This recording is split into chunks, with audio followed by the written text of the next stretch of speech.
rather apropos to be talking about Catholic social teaching in our particular time. It's kind of a crazy world, so it'd be good to get some of these general, kind of go over these general principles. So we'll start with a prayer. In the name of the Father, and the Son, and the Holy Spirit. Heavenly Father, we thank you for the gift of our faith, especially in this season of Lent. We call to mind the blessing of your constant presence in the Holy Spirit, drawing us closer to yourself and calling us to leave behind whatever is opposed to your will. We ask that you help us, especially as we reflect on your wisdom and how we are called to love one another, revealed by your Son, that we can respond generously to the command to love one another as you love us. We pray for the intercession of Our Lady, Seat of Wisdom, and all we undertake as we pray. Hail Mary. Pray full of grace, the Lord is with thee. Blessed art thou amongst women, and blessed is the fruit of thy womb, Jesus. Holy Mary, Mother of God, pray for us sinners, now and at the hour of our death. Amen. In the name of the Father, and of the Son, and of the Holy Spirit. I almost printed out Ordo or Morris, so Yeah. maybe it's Yeah, some that was- maybe it'll come in the questions. We'll go right into it. So I'll step up, but I'll sneak in the back. Thank you. Sounds good. I think I have my, very good. Okay. So I'm Jake Tebow. I started when I was an undergraduate, I was in seminary for Congregation Holy Cross. And then I left Holy Cross after my novitiate and got a master's degree in theology from Providence College. And then I was working on my MDiv and then decided I was going to be a lawyer. So I did a Juris Doctorate in law. And then when I got done with law school, I did an MBA at Bryant University. And then after that, I decided to get a PhD. So then I earned a PhD in philosophy. So I have 2 doctorates now. Not that the law one really counts, but you know, when the students call me by my first name, I just remind them, it's really doctor, if you want to be correct. I kind of got pulled into Catholic social teaching in a funny way. I was living in the Dominican Republic, and I was talking with Dr. Bridge, who you probably met at St. Joseph's College. And I was thinking of teaching online a class, and he said, well, since you're living in the Dominican Republic, how about Catholic social teaching? And I thought, well, I'm more of a Thomist, but I guess so. I guess I could do that. And before I even taught my first class, I ended up as the head of the philosophy department at St. Joseph's College. And then Avery asked me to do Catholic social teaching last year, which I got drawn into it again, which I like, but kind of got drawn in.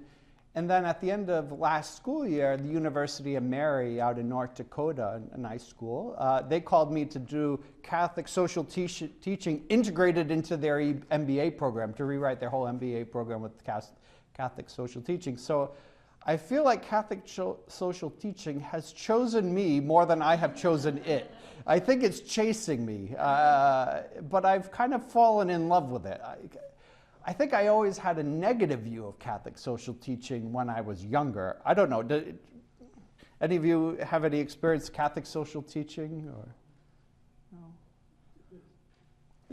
You have positive or negative or? Positive. It's a Jesuit organization. Jesuit, right. I also think of it as Jesuit, which often comes off as a Thomist, as negative. You have a Catholic social teaching? Well, I wasn't Catholic for a long Okay. time, so I never had any until recently. Okay, so more of a recent thing.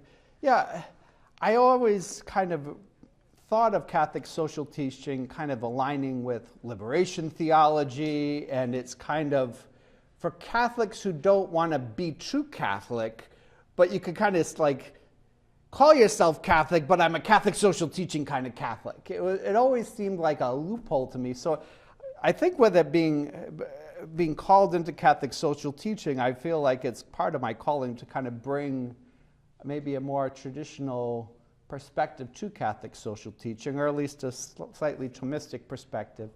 But I don't know, maybe, I don't know. I don't know why God keeps calling me to this, but I find it interesting.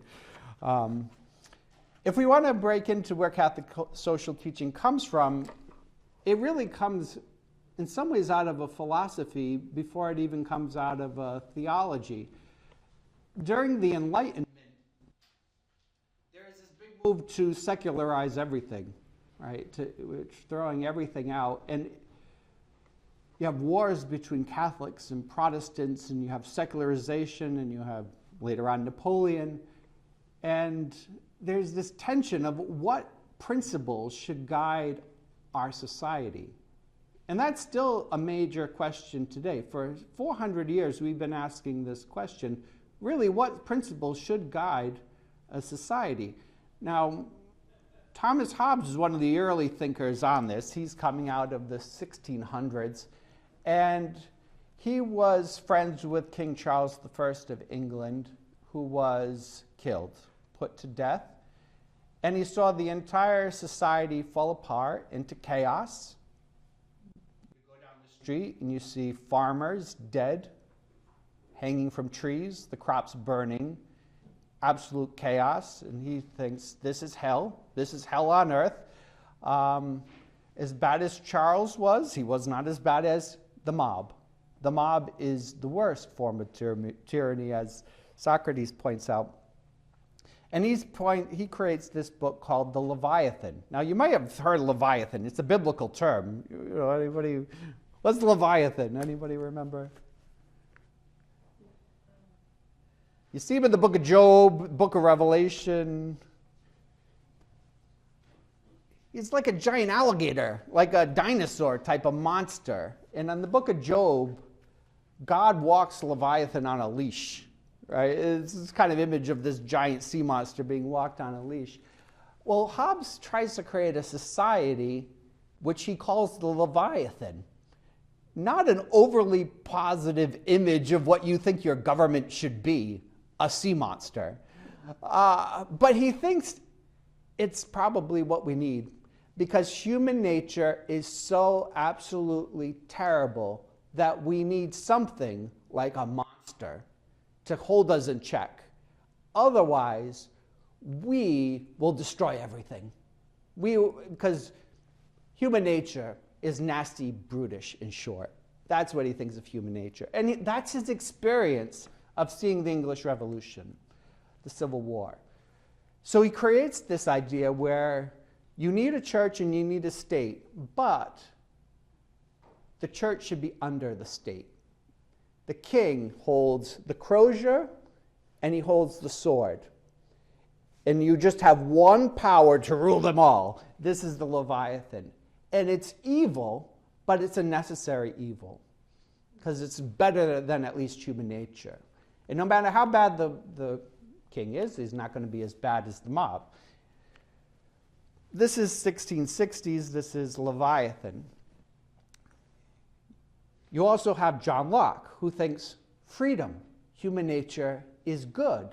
And if we just had freedom, life would be great. Just give people freedom.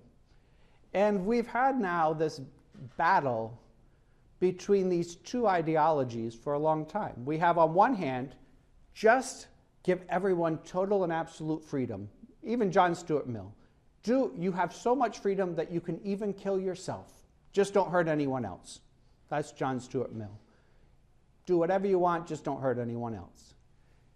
And then on the other side, you have Hobbes' Leviathan. Human nature cannot be trusted. We need a monster to govern us, an authoritarian.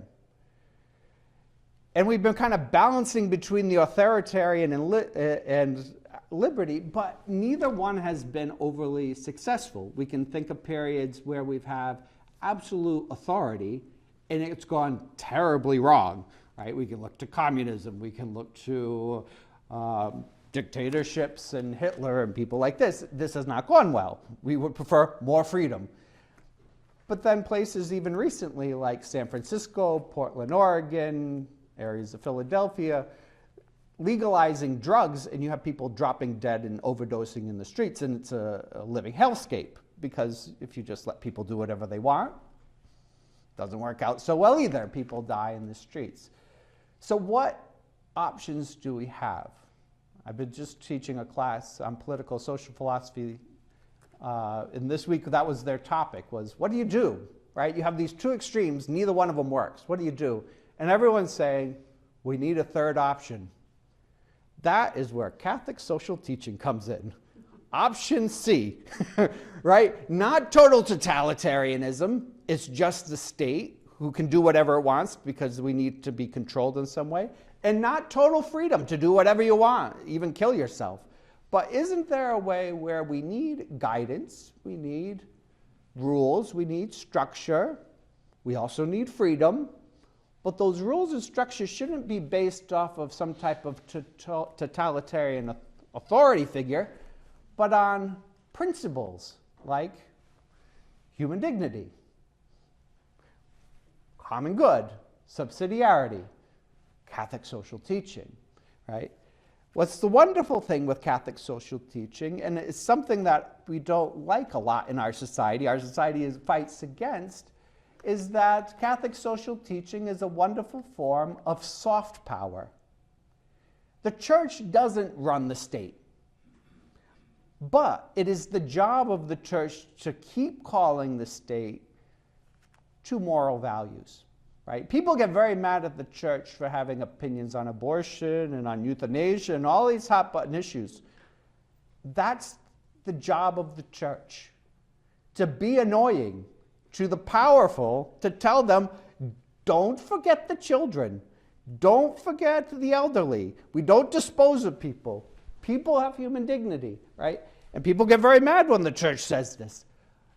If we stopped saying it, then it's just authority. And then watch out, right? We need the church to balance the power of the state.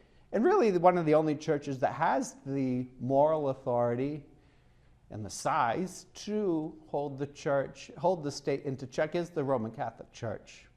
Right? We are the mother. We are the one who can kind of call into check. So that's kind of the starting point for Catholic social teaching. Now, Catholic social teaching comes out of, it starts with 1891, Leo XIII, which you've done that reading, I imagine. But let me give you a little bit of backstory even before we get to Leo XIII, because it is really a remarkable document. Before him, we had Pius IX. Before him, we have Gregory XVI. Gregory XVI, 1831 to 1846. He was a Benedictine. He was the last religious pope we had from a religious community before Pope Francis. He was a Benedictine. He struggled with the problem of society because Napoleon had taken over. The church no longer controlled anything in Europe. Everything was falling to revolution. He was still trying to hold on, saying, no, I will just excommunicate you into submission. Well, it wasn't working. You couldn't just excommunicate people into line anymore. It wasn't the 1400s. We were in the 1800s. It didn't work. The old policies didn't work. Now, Gregory XVI, as much as his policies to get everybody in line didn't work, he was still very good. He's the one that outlawed slavery and condemned the slave trade. He called it an inherent evil.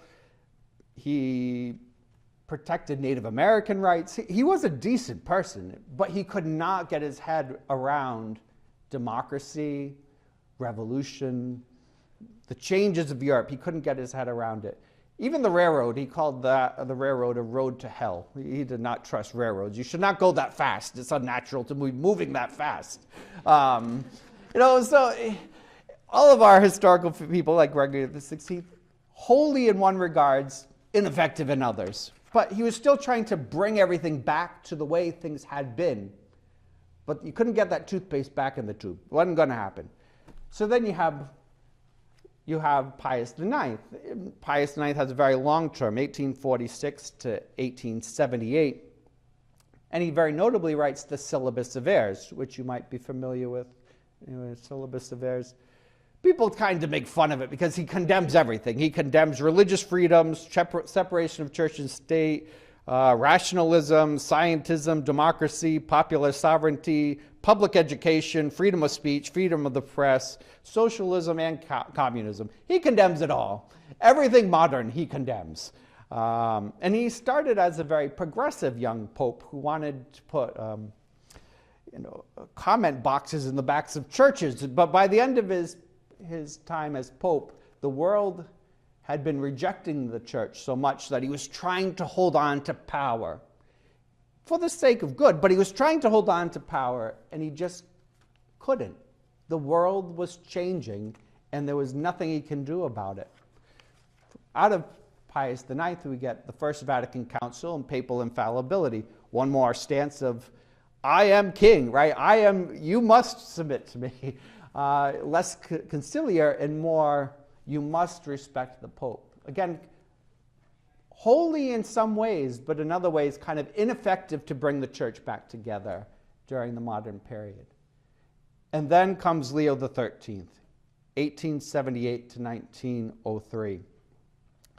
To me, Leo, one of the greatest popes of all times, the St. Michael prayer, devotions to St. Joseph, Aeterni Patris, which he wrote in 1879, which said everything must be looked at through the lens of Thomas Aquinas, which makes me quite happy. But he does a number of other really amazing things, like the Pontifical Academy of St. Thomas Aquinas, 1879. He also had a revelation where he heard Satan talking to God about testing the world. That was in 1884, where we got the St. Michael's prayer. He starts L'École Biblique in Israel, which is amazing when you think about it. Like, we take so many things for granted. But in the late 1800s, there was a big question whether Jesus even existed as a historical figure. Did Jesus even exist? Did any of these things in the Bible, are they historically accurate at all? Or is it just fairy tale? And there was a lot of movement to say it is all fairy tale. So what did the Pope say? Let's go to Jerusalem and dig it up. Let's find out. We'll dig down. We'll find out. And what did they found? Ancient Israel. They found ancient Jerusalem. They found exactly what the Bible said. It says he went down 7 steps. What did they find? A pool with 7 steps. This is exactly what the Bible has said. It was a gamble when you're the Pope, if you're not sure. Because what if you dug and you found nothing? Might that invalidate all of Christianity? But Leo was not afraid. He said, I believe it's true. Dig. Let's dig. And the Dominican friars still run the L'École Biblique there. He also created the Vatican Observatory, 1891. If God is the God of the universe, then God is everywhere. Let's look. There's nothing in outer space that we'll see that will contradict God. Let us explore the universe. He focused a lot on the Pontifical Academy of the Sciences, which had kind of fallen away, and he's trying to bring it back. If God is God, then wherever there is truth, we will find God. So let's look everywhere. This is amazing. His predecessors, in many ways, were very afraid of the world they were living in. Their response, let's round the wagons. Let's hold on. Maybe if I make another pronouncement, I can kind of keep the world in check. And what does Leo do? He kicks open the doors wide and says, let's explore. We should do it through the lens of Thomas Aquinas, not through the secular lenses. We should do it through our own Catholic lens. But we're not afraid of what we're going to find.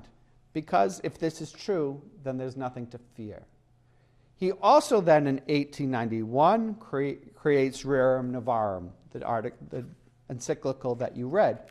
Again, pretty amazing when you think about it. Most things that the church had produced up to that point dealt with internal matters of theology. What Leo was addressing was industrialization, modern industrialization, in the 1840s, 1848, Marx comes up with the Communist Manifesto, saying the people are being exploited, industrialization is bad, and the church is left standing there saying, well, we got sacraments, but what do you do when your child dies in a factory? What do you do when people are hungry and starving, when they're being oppressed by the places where they work, made to work six days a week, 18-hour days, and the church says, well, pray your rosary. Not an answer. That's not an answer. What Leo the 13th does is he addresses the problems of the time. That is really, in some ways, progressive, right? It's really moving the church forward. Now, when he writes this on New Things, just like today when the Pope says something, there's mixed responses, right? So for many of the clergy, this was welcomed. The church finally has a stance about the suffering of the people in their pews. What do you say to the mother who lost a child? God's will. Well, there's got to be more than that. There's got to be more than that. So now they have something. They have a social encyclical. Workers really liked it. They really liked that. Business leaders, a little skeptical. Business leaders were a little skeptical when you're talking about the rights of workers. I don't know about that. Maybe the church should stay in its lane. You hear that a lot, right? The church should stay in its lane. Politicians, some liked it, some didn't. The communists, they liked it, but then at the same time they didn't like it, right? They wanted to be the only show in town, and now all of a sudden the Catholics have an answer to something that they had never had an answer for, right? So they some of the communists, I don't know, maybe the church is onto something, but at the same time it kind of challenges them. Well, I'll jump into Rerum Novarum. Does anybody have any questions? If you have any questions, you have any comments, please just jump in at any time. Any comments, questions? Okay. Did you enjoy it? Did you find it readable, enjoyable? Any thoughts on? Okay. Well, some of the big things that he's addressing here, right off the start, paragraph 1, section 1, he's really addressing the communist. He's really addressing communism. He says the momentous gravity of the state of things now obtaining fills every mind with painful apprehension. Wise men are discussing it. Practical men are proposing schemes. Popular meetings, legislatures, and rulers of nations are all busied with it. Actually, there is no question which has taken deeper hold on the mind. Everyone's talking about communism. Everybody is interested in this question. Into section 2, and the danger lies in this: the crafty agitators are intent to making use of these differences of opinion to pervert men's judgment and to stir up people's revolt. This is the concern that Leo has, Pope Leo. There are clearly societal problems. There's clearly injustices. The Marxists are capitalizing on these divisions. They're capitalizing on people's pain and suffering. You don't have what your neighbor has, join the Communist Party. You've been treated badly by your work, join the Communist Party. It's a Tuesday, join the Communist Party, right? There's any reason, join the Communist Party. And the problem that we have with them is that they don't really have answers for them. They've identified the problem. If you read Marx, he's identified a problem. He has not come up with a very good solution, right? If you ever read the Communist Manifesto, I recommend you read it, not because it's good, but because you see it everywhere. The way that Marx deals with these things is, well, you just dissolve the family, and then you take kids away from people, and then you give all your property to the state, and the state will take care of you and will educate you on what to think. Well, that's a terrible solution to factories, right? We can agree that some of the factories are wrong, or bad, but that is me just handing over all my power to the government is probably not going to be the best solution. Now here, Leo, in section 3, he almost echoes Marx in some ways, which is also very smart. Both Marx and Leo point out that during the Gilded Age, it was better. During the period of the guilds. I don't know how familiar you are with this type of history, but back in the time of the guilds, like all the shoemakers would work together. They would collaborate. They'd work together. They wouldn't compete against each other on price. They'd work together. So much so that if one shoemaker died and his wife was widowed, the other shoemakers would help out that shoemaker's family. They would help each other out. They usually had a chapel in the cathedral. They had their own chapel for shoemakers. And the tanners, they had their own section, right? But they created these social networks voluntarily where they took care of one another. And everything was made by hand. And it was passed on from generation to generation. There's something romantic about that type of work versus factories where your job is to pull the lever, pull the lever, pull the lever. And if you get sick or you get hurt, your family starves. There's industrialization for you. You pull the lever until you die, and then your family starves. We wish we were back in the ages of the guilds, right? Marx thinks this, but Leo thinks this as well. But again, there's no putting the toothpaste back in the bottle. You're not going to undo the factories. So again, he attacks the socialist a bit in sections 4 and 5, where his concern is that the communists are trying to dissolve private property. That's the primary goal of the Communist Manifesto, is the dissolving of private property. But what Leo argues, so did John Locke and others, private property is part of natural law. People by natural law have a right to private property. Right? If you think of it just practically, what do you have a right to? People love to throw out rights, but what do you have a right to in this life? What is really your right? What do you want? Liberty and property. Liberty and property, right, yeah. You have a right over your own body, right? You should have a right over your own body. Certainly, doesn't belong to the government, right? And the labor of your hands. The work that you make yourself and the work you make, you at least have a right to that, right? John Locke also points out, ultimately God owns you, which is why he doesn't think you can commit suicide, because ultimately you're owned by God. But God has given you some type of right over yourself in the work of your hands. That's the very basic element of natural law, that you have those rights. What do the communists try to do? You have no right over your person. You have no right over your labor. You have no right over your property. What are they abandoning? Natural law. If there is no natural law, God-given law, what is the only law there is? Yes. The state.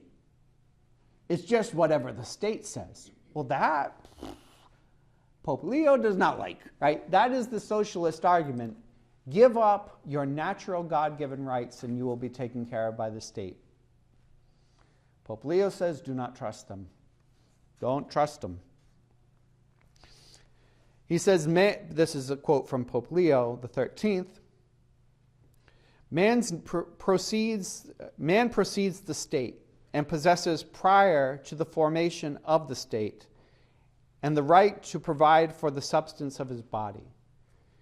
Even with no state, the family is the political unit for which societies are built on. It's the family. And families need property. Right? He makes the argument, man should not only possess the fruits of the earth, but also the very soil insomuch as from the produce of the earth he has to lay by provisions for the future. Man's needs do not die out. Why do you have to own your own property? Because you're going to be hungry again tomorrow. And if you don't have the land to grow your food, then how are you going to do it? And if you don't have, and then what, you're going to be hungry next week, and your children are going to be hungry, and your grandchildren are going to be hungry.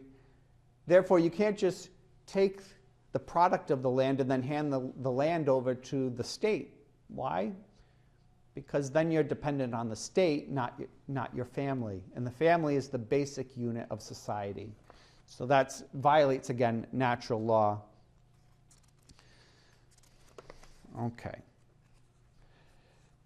I'm going to skip a few sections. Another important part he thinks that comes with private property, this is in section 11, is that private property creates tranquility.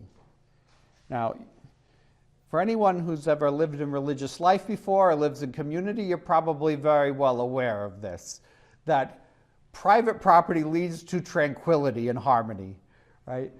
If you have your own bathroom, boy, it stops a lot of fights.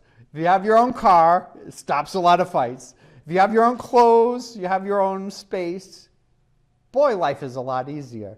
As soon as you're stuck in a small area and you have to share everything, that's when things break down, right? If we think of this societally, if we all had to share everything in common, how well would that work, really? What do you think? Communal cars, everything communal? Those communes didn't last too long. No, not usually. Yeah, in Rhode Island, where I'm from, we had a commune there, like a real commune, and it was like, pay what you want. It's amazing how many did not, right? And they went bankrupt pretty quickly. And it's fine until like somebody just never does any dishes, and somebody eats all the food and never buys food, right? It works really well in theory until people get put into the equation, and then all of a sudden you're like, I just want to buy food for myself, and I just want to like take care of my own car, right? I don't want every time I get in the car there's no gas and the thing's broken, right? Private property leads to tranquility. If we have our own house and our own car and we have our own groceries, we can take care of ourselves in a good society, and we don't have to fight with everyone all the time, right? We don't have to be arguing over it. Society should be designed fairly, but the idea that everything belongs to everyone, that hardly works in a family, never mind as a 340 million person country, right? Imagine, America owning everybody owns everything in common. I don't think it'd probably work. Probably not. Again, the Marxists like the idea that everything belongs to the state because they're trying to destroy the family. Pope Leo says, no, it's the family. It's all about the family. And you can't have families without private property.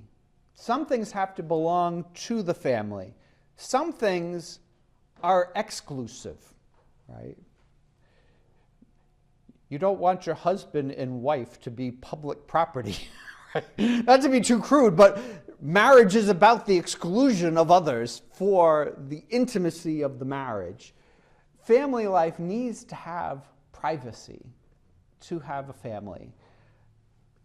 Communism is the complete opposite of that communal life. Again, we live as families within communities, but you can't dissolve the family for the sake of the community. Here's something this is section 13, that I particularly like. And when I teach this at St. Joseph's College, the young men really like it, which is wonderful. I know it's a bit patriarchal, but what can you do? He makes the argument, it is for the most sacred law of nature that the father should provide food and all necessities for those for whom he has begotten. Father should provide for his children.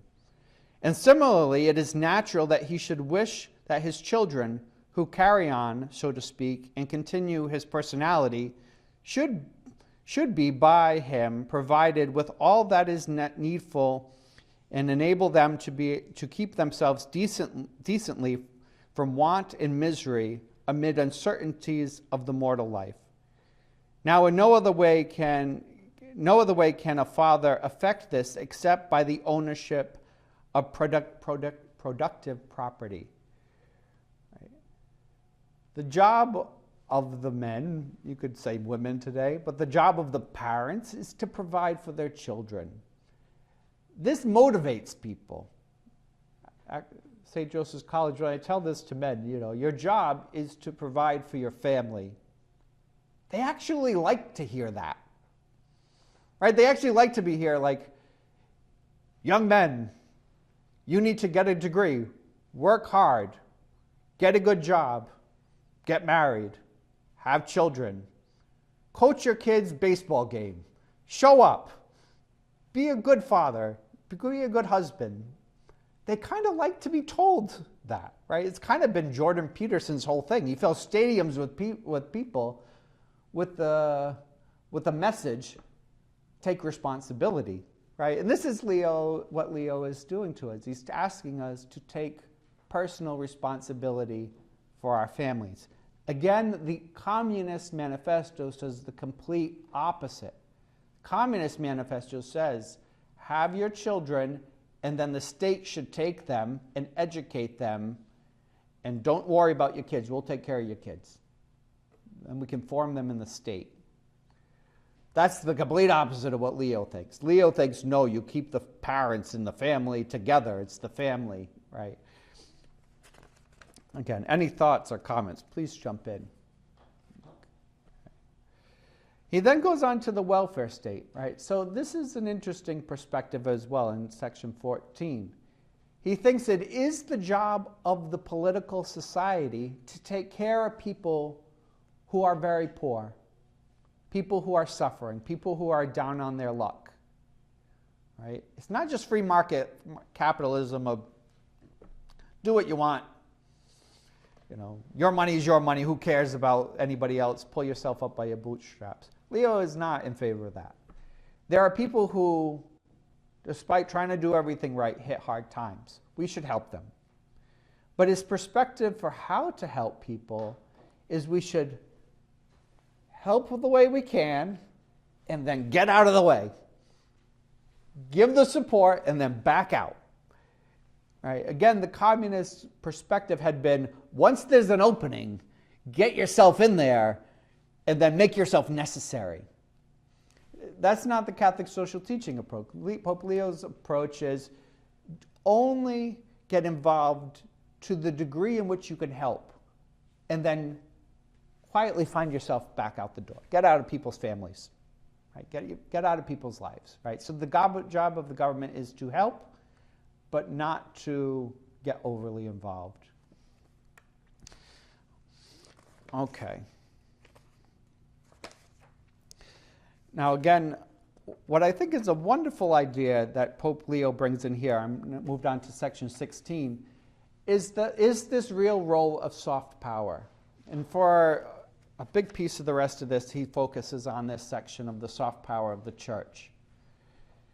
The church can work in society as a mediator. Right? If you think about it this way, right, here at the cathedral, probably Avery and Father Shaman's known this better than I don't know. I imagine there are millionaires at this parish. Are there any millionaires? Probably a couple millionaires, right? If you even have a Roth IRA and a pretty decent house, it's probably $1 million. A house in Portland is $1 million. So there's definitely millionaires at this parish, right? Are there homeless people who come to this parish? Are there workers who make $15, $16 an hour at the parish? That's the ideal.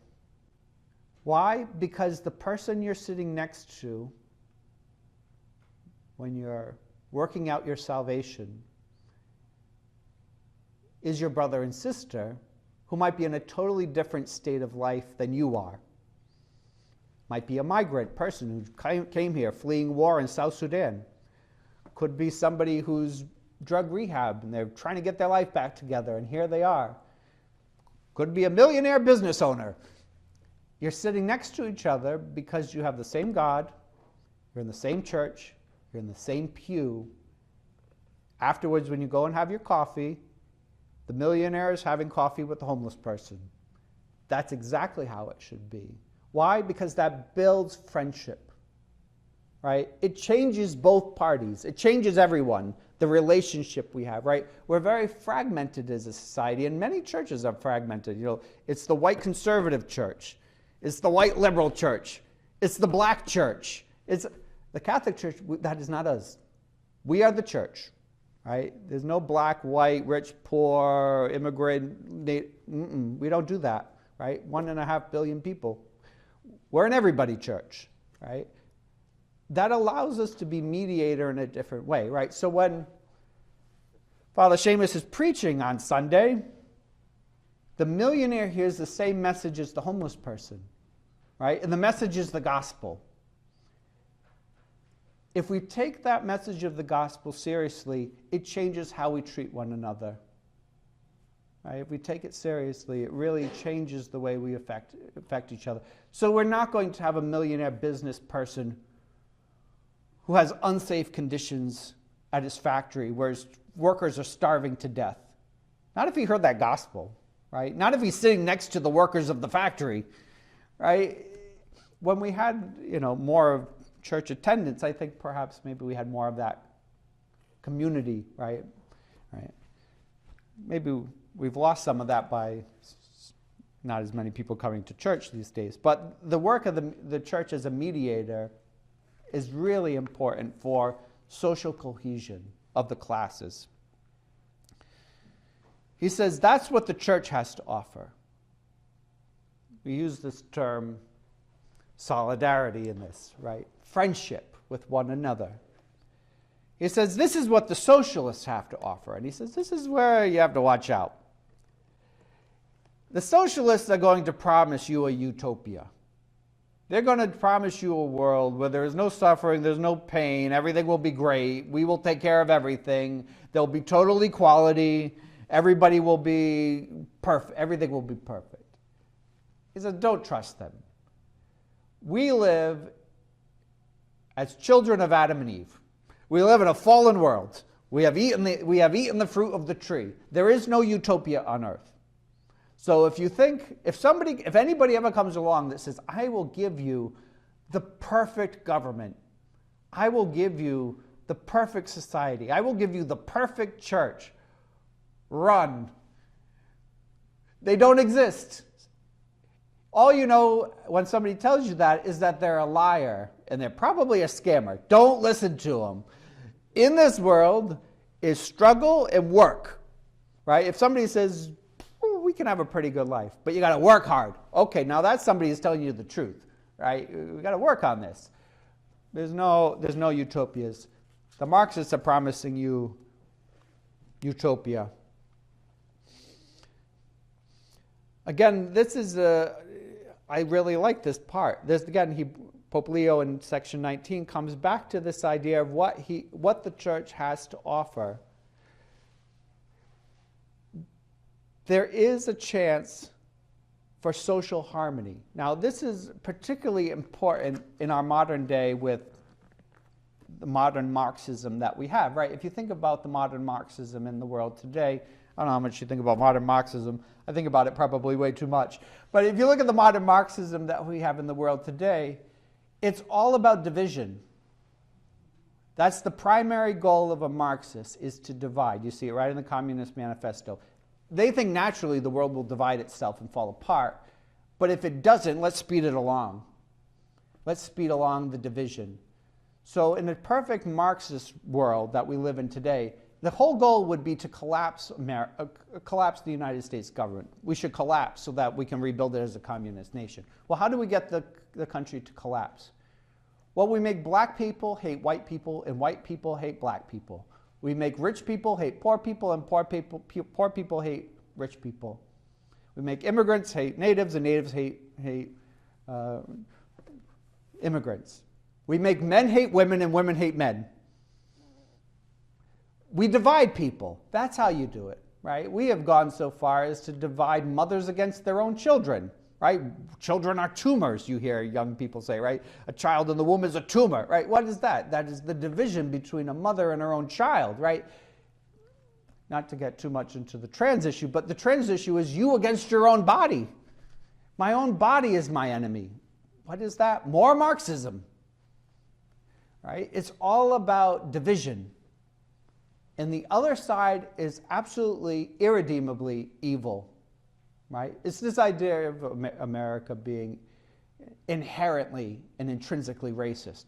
Well, that means we can't fix it because it's built in. So if it's inherently and intrinsically racist, then what is the only thing you could do? Destroy it and build a new utopia, right? That's the communist approach. It's the Marxist approach. What Pope Leo is arguing for is for us to stop doing that. The rich is not the enemy of the poor. Men are not the enemy of women. Black people are not the enemy of white people. Migrants are not the enemy of native people. Mothers aren't the enemies of babies. We should reach across aisles and build bridges. Right? We build bridges and bring people together. Why? Because we're on the same team. There's no society where men win and women lose, and that's going to be a good society. Or that women win and men lose, or that black people lose and white people lose. That's not a good society, right? The good society is when we all prosper. We all do well, right? Isn't that a wonderful thing? Migrants doing well, and native people doing well, and men and women doing well together. And right, this is the ideal. So why don't we help each other? Right? This is Pope Leo's approach. Stop the communist, stop the Marxist idea of division, and start listening to what the gospel says, what Jesus says, which is to see your neighbor as your brother and sister. Right? That's our call. They're not our enemy. Now, he does challenge the capitalist. Right? He's just been, for the last 20 sections, he was really going hard on the communists. But now he's going to go after the capitalists, too. He says, there are duties workers owe to their bosses. You should show up. You should work hard. You shouldn't destroy the property of the owner of the factory. You shouldn't act violently. And you should avoid gossipy communist agitators. Don't listen to those. They only try to destroy the company. Stay away from them, right? That's your job as workers, right?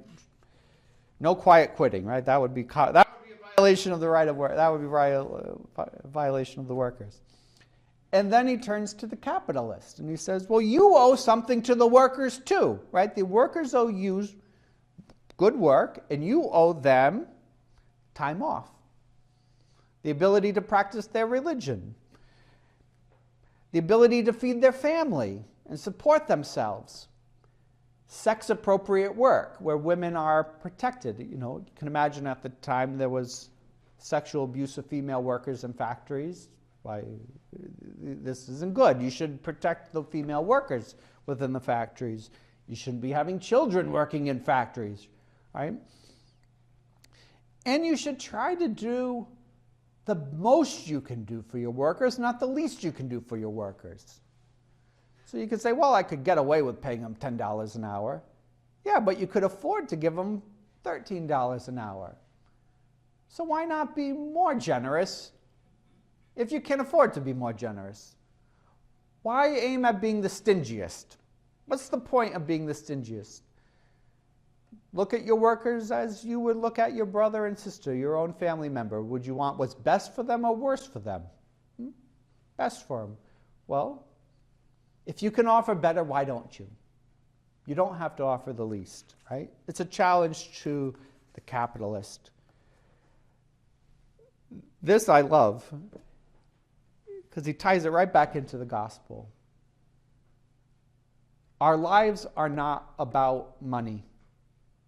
Our lives are not about getting filthy, stinking rich and having the biggest factory and the most workers and the biggest house.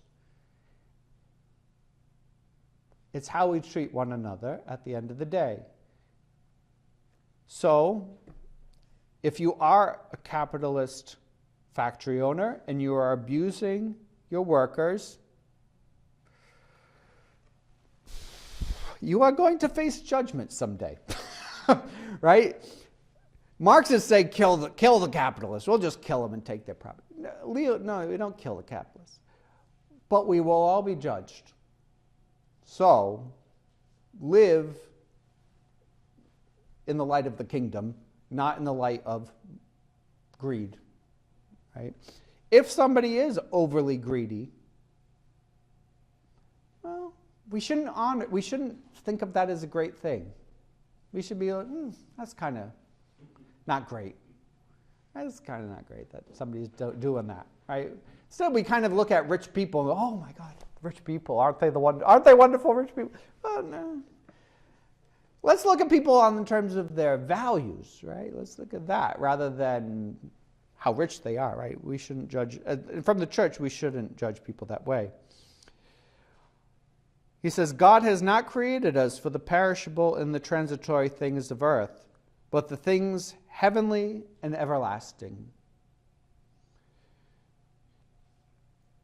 We should not, he says, she lays down precepts, he's talking about the church, yet more perfectly, and tries to bind classes to classes in friendliness and good feelings. We should be working together, not grabbing for every penny. He says, therefore, this is section 22, those whom fortune favors are warned that riches do not bring freedom from sorrow and are of no avail for eternal happiness, but rather are obstacles, that the rich should tremble at the threatenings of Jesus Christ. Right?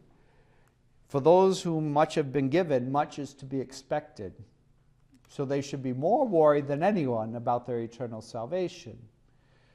So we should not envy the rich. Being rich is a tremendous responsibility. And it's a responsibility that they will be judged based on that status of life. Right? Again, Marx, everything is about power and money. But what Pope Leo is pointing out is it's not about power and money. It's about love, it's about service, it's about the common good, right? It's a different set of priorities, right? Even this idea that Jesus prefers the poor. Jesus has a preferential option for the poor. He says poverty is no disgrace, and that there is nothing to be ashamed of in earning the bread by labor. Right? We should not shame people for being poor. There's no shame in being poor. He thinks some of these issues that the communists come up with is envy, it's pride, but as Catholic social teaching, we should avoid these and should aim towards virtue. He says, thus, the separation which pride would set up tends to disappear, nor will it be difficult to make rich and poor join hands in friendly concord. Right? How are we going to create societal peace? Abandon our pride. Right? Again, it's very different than the communists, it's very different than Hobbes, because where is peace going to come from? It's going to come from us. Right? It's my personal responsibility. It's your personal responsibility. It's not the government's responsibility, right? The Marxist is all about the government. It's, give everything to the government. The government will work it all out. No, but Pope Leo, it starts with our own personal virtue, right? If we can be at peace, the world will be at peace. Right? If we're not at peace, the world's not going to be at peace. But it starts with us in living a virtuous life. He says the classes will not be united in the bonds of friendship. It says, but if the Christian precepts prevail, the respective classes will not only be united in bonds of friendship, but will also be in brotherly love. Maybe we'll even love each other. Well, that's a grand idea, right? The idea that we can love our brothers and sisters, right? Can this idea of solidarity, friendship, also human dignity, right? Very important. Check the time. Do you guys normally take a break after an hour? I'll just mention a few more things and then we'll cut it out. Let's see. He thinks that we can have societal healing. Societal healing can come from this church mediator, right? If we go back to this idea of friendship, love, care, virtue, we'll be better off. We should have a sense of Christian morality, which the state might not have on its own, but it's the job of the church to keep interjecting Christian morality into society, to keep forming the state. The state won't produce it on its own. He thinks that this is a very important point. On that dichotomy between authoritarianism and total liberty, where does Pope Leo stand? More in the range of liberty. More in liberty. Let's say there is a capitalist who's exploiting their workers. Should the state come in and take the person's factory away from them? Pope Leo says, no, you don't take private property. Private property is private property. But we should encourage them. We should inspire them. We should challenge them morally to be better. If at the end of the day they say, nope, I'm not separating myself from a single coin, okay, final judgment. As a society, we shouldn't honor people who are doing that. We should see that as shameful, that what they're doing. But ultimately, we all die, and then all of our property belongs to somebody else. So it's better just to let the person do what they're going to do, and if they die, then they die, and then their property becomes somebody else's. But it's better than creating a system where the government comes in and starts taking everybody's property. That is not going to be the best, Could there be guilt? Could there be terrible capitalists? Sure. It's okay. It's okay. Voluntarily, they should give it up, but if they don't, it's okay. Okay. I think I will leave Pope Leo at that. When we get back from the break, I'll move on to some of the other readings where this has evolved a little bit more. I don't know. Good time for a break, I think. Okay. Take a break. Something I should have mentioned before, but I'll bring it up now. Why? Why should we even care about the world? Right? I guess that's the question. Why should we? Why is Pope Leo doing this? Why should we even have Catholic social teaching today? What's the point? Shouldn't we just focus on the liturgy and keeping our numbers up and, collections or something like that? Why are we worried about the world and workers? What would you answer to that? What's the ultimate, why do we care? What do you think? One thought, Catholic social teaching, I think, is a wonderful way to connect secular people with the church. Okay. I mean, this is a foundation of the church, and you're explaining how the world works to somebody who doesn't get it. And at least to me, this was a very powerful subject that helped bring me into the church. Yeah. I know you met Jeff Morgan before too. You talked on Catholic social teaching is one of the things that brought him from Episcopal to Catholic was Catholic social teaching. Yeah, it is a bridge issue. Yeah. There's a lot of churches that are political though. Oh, yes. I think, right? I hear all the time from especially liberal friends, like every Sunday, all they hear about is politics from the pulpit. We don't hear that much of politics from the pulpit, right? But here we're hearing about it. So what's the Catholic way of doing politics from the pulpit, but not doing politics from the pulpit? What's our way of doing? I don't know. Yeah, what do you think? Listening to the gospel. Yeah. Well, connecting, the two things. Yeah, I think that's key to Catholic social teaching, is that Jesus talked about things that were important. He talked about principles, right? The greatest commandment, to love your neighbor as you love yourself. Well, what is Catholic social teaching? Well, how should we love our neighbor? Right? It's easy to say love your neighbor, but what does loving your neighbor look like? I was hungry. Right? But now, does that mean open borders? Does that now mean $36 an hour minimum wage? What does it mean practically? It's complicated, right? There's not a single answer to it, but how should we try to figure it out? Based on certain principles that come from the gospel, and we're trying to navigate difficult roads with this stuff, right? Yeah, what do you think? I think one of the most difficult roads that we have to navigate is the changing world of work. Uh-huh. I mean, manufacturing jobs are going by the wayside. Yeah. And, you think about people who work, for a wage. Mm-hmm. I guess we'll always need people to clean buildings Mm-hmm. and, scrub floors and things like that. But, what do we do?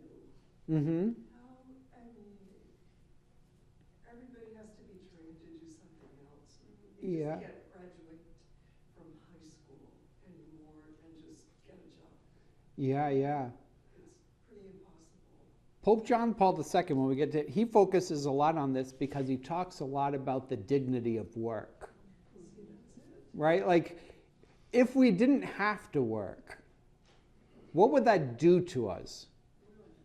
Probably ruin us, right? I used to live next to low-income housing when I lived in Providence, and there was a lot of people in these Section 8 houses, and they didn't let you even garden or anything outside. You couldn't touch the property at all, but it meant they were just stuck in their house all day watching TV. What did that do to them? It ruined them. It made them miserable, right? It made people miserable because people get a sense of dignity in work, right? That's the Josephine, right? St. Joseph, right? The dignity of work is important, right? And yeah, what are we going to do if AI takes our jobs? Yeah. It's happening. Yeah. And Yeah. even looking for a job now is a whole new realm Yeah. of information. You have to gear a resume for AI. Mm-hmm. You can't just, like we used to do, oh, it's a nice resume and cover letter. Yeah. I'll put it as an attachment. No, Yeah. it doesn't work that way anymore. We'll have to hire more people to change the batteries. Something like that. And the only positive thing is that I could say about it is that when Leo wrote this, it was during industrialization. People were saying the same thing. At the time, 100% of people were farmers. And then we industrialized farming, and now we don't need as many farmers. What is going to happen to all the farmers? And then they came all the factories, right? And then all those people who didn't farm, they went into the factories, and then they closed the factories. It's like, what are we going to do without the factories, right? Now we haven't had the factories for a couple decades. People kind of moved. And it's like, what are we going to do with AI? And the only positive thing I could say about it is we always seem to find a way. I don't know what the answer is, but we always seem to find the way. It changes. Yeah, I don't know the answer, but I think it is an important issue for Catholic social teaching to think about whenever we do some type of innovation, how does this affect real people? Right? I know we can do stuff, but should we do stuff? And how, there's real people who are affected by the stuff we do. Should we do it? Right? That's always the question. Right? Is it money first or is it people first? Is it the people for the sake of the economy or the economy for the sake of the people? It's another John Paul II line. We are not Homo economicus. We are Homo sapiens. We are thinking beings. We are not economic beings. That's John Paul II. Good point, right? Are we doing things for the sake of the economy? Or are we doing things for the sake of people? Very important. Yeah. don't want to cut off great conversation, but there's a little bit more I think I can kind of see the evolution if we see it. Well, the challenge too is also the velocity of change is unlike it's ever been before. The philosophy's changed? No, the velocity. Oh, velocity, yeah. Yeah. It's never been like this in history before. Yeah. And that's putting new demands on adaptation for people, for skill sets, in industries and whatnot, education, Yeah. government. Yeah, you can see young people being pretty nervous about the future, and we haven't done the best to prepare them. I could go into education all day long. I won't get into that, but we have people who graduate high school who haven't read a book. They graduate. There's a lawsuit going on right now of somebody who graduated high school with honors and is illiterate. Thankfully not in the state of Maine, but they can't read, but they graduated high school with honors. Right? These are problems, right? I know we just had a meeting at St. Joseph's with the head of the school district of Maine, in one of the school districts in Maine, I think specifically Portland School District.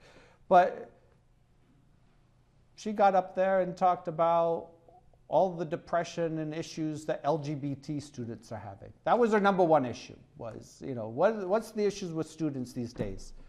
That we have 40% of the students are LGBT and we're not doing enough to support them. I'm like, how about they can't read? How about they don't know math? How about some of that stuff? Why are you worried about the sexual attraction of 5-year-olds? Like, I don't want, should not be maybe our primary focus right now.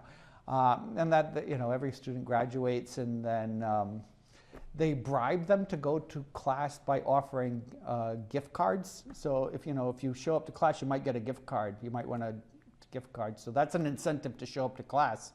But if you don't, you graduate anyway, so it doesn't really matter. Our Dr. Bridge, who you met, his wife is a teacher at the college too in sciences, and she said, I have a hard time getting the students to show up to submit their assignments on time. And the head of the Portland School District says, you're being too rigid by requiring deadlines. That's what they told the college, we're being very rigid by requiring deadlines in science, right? Science tends to be kind of rigid. But, you wouldn't want to be rigid. But. We adopted a boy and we sent him Mm-hmm. to public school. Mm-hmm. And he was assigned as a senior to read Mm-hmm. Grapes of Wrath. Uh-huh. Parents complained, and he was told, just read half of it. How do you read half of it? Right. And the calculus class that he was in was even worse Yeah. than that. Yeah. In some sense, it's some of this Marxism and intersectionality stuff that is the later, you asked for where are we in modern times. That's where this Marxism has evolved into, is this intersectionality, the hierarchy of disadvantaged. But I've been taking some masters in education classes, and all I learn after every class is just how disastrous education is these days. They say 45% of the boys have learning disabilities. 45%. I don't think so. I can tell you that. I don't think 45% of boys have a learning disability. I think you're teaching boys wrong, because 45% aren't disabled, don't have learning disabilities. 25% of girls have learning disabilities. I don't think so. You want to put all these kids on medication. That is not, you want to put 45% of boys on medication. Maybe you should learn how to teach boys. Yeah, there's other things going on. And it's all social emotional learning. You don't want people to memorize anything. You should just listen to the narrative of the teacher. The teacher creates a narrative and the students just follow it. They don't need to know the facts. Well, that's a good way to get manipulated. Not knowing facts is, just take the teacher's word for whatever narrative the teacher gives you. It's great, especially when half the teachers are Marxist. Well, you'll just accept the Marxist narrative with no facts. We're in bad shape. It's a good time for Catholic education. If we could revitalize Catholic education, we will be rising to the top. That's why I try to do St. Joseph's College, try to tell them, It's our job to make you tough, hard, and resilient, and not be soft because everybody else is soft and they're going to lose. You need to work hard. You got to read and you got to do hard things. But we've kind of lost that in our society, kind of because of that kind of Marxist element, you know. Well, it bleeds over into job performance too.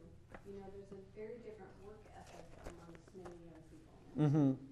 This is too hard. I don't really want to do that as part of my job. Yeah. There's a very different work ethic going on.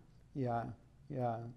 The head of J.P. Morgan, Jamie Dimon, he ripped into his workers 2-3 weeks ago, and it went viral, but he was really going after him, saying, you're just hiding your computers all day and texting people and being nasty, and nobody shows up, and nobody's putting in any effort, and he really dug into him, and I showed it to my students. It was a bit vulgar, but I showed it to them anyway to say, this is the workforce you're entering.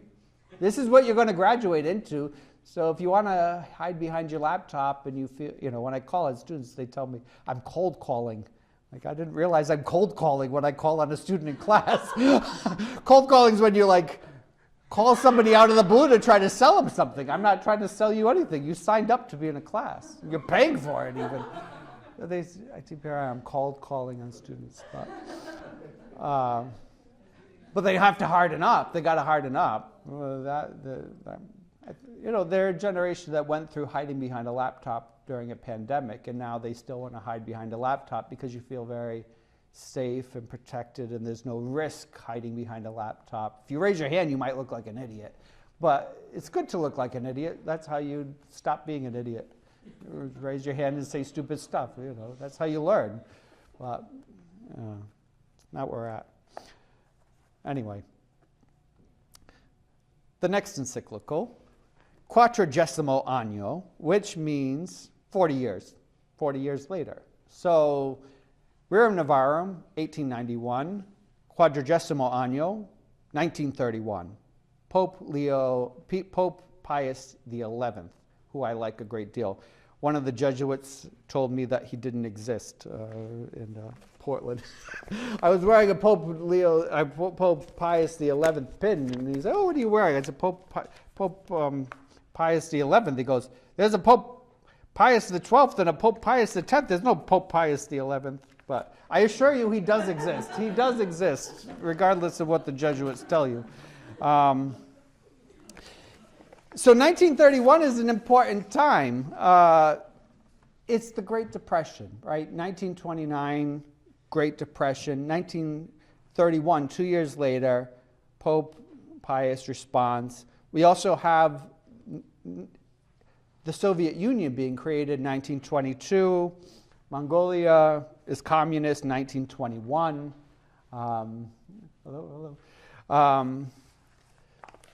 So the Marxism of Rerum Novarum is no longer hypothetical. They are real things, especially Russia, right? You know, the Soviet Union. This is a big deal.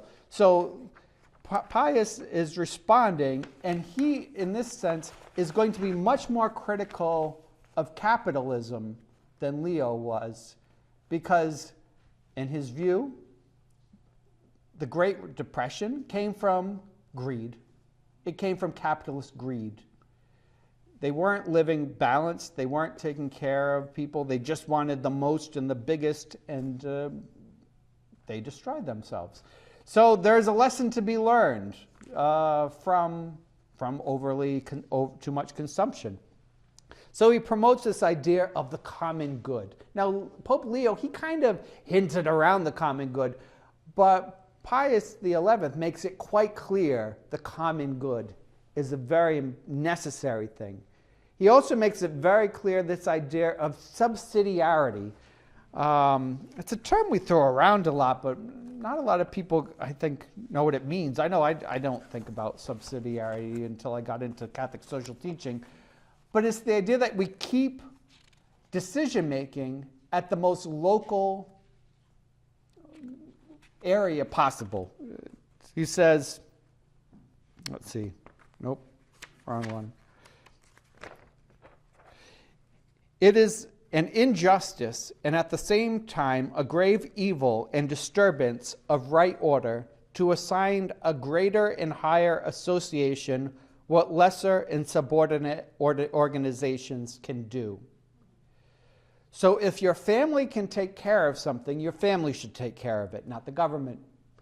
If you can do it at a community level, do it at a community level, not at a national level. Do what is necessary at the most local level and work your way up. There is still needs for federal governments and stuff like that, but you don't make everything federal. There's things we can take care of at lower, more hands-on level. That's also true for businesses, right? It would be good to have businesses where the owners know their workers. They actually had a relationship with their workers, right? These large multinational corporations that own 150 companies, right? If you look at Coke and Pepsi and all these things, like they own everything, right? You can't possibly know your workers. You can't possibly make local decisions when you have these gigantic organizations. So what Pope Pius is trying to aim at is keep it local. It's also a bit of a jab to the communists who want everything to be under that big communist umbrella where everything will be run by, Big Brother. No. It's better that we take care of our local communities where we actually know our neighbors. We'll do a better job of it than handing everything over to the big government. He also talks about a bit of social justice in this as well, right? That there needs to be a societal justice. It's an interesting point, right? We don't usually use that term very much in the 1800s or before, social justice. But he's aiming for this idea of a social justice. He also focuses on the dignity of workers. He said, workers should not be treated as slaves. Justice demands that dignity of human personality be respected in them. He thinks social justice is rooted in Christian charity.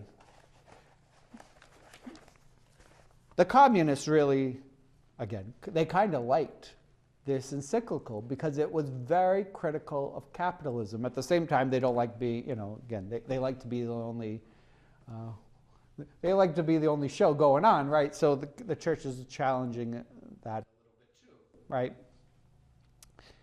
The next encyclical, Mater et Magistra, 1961.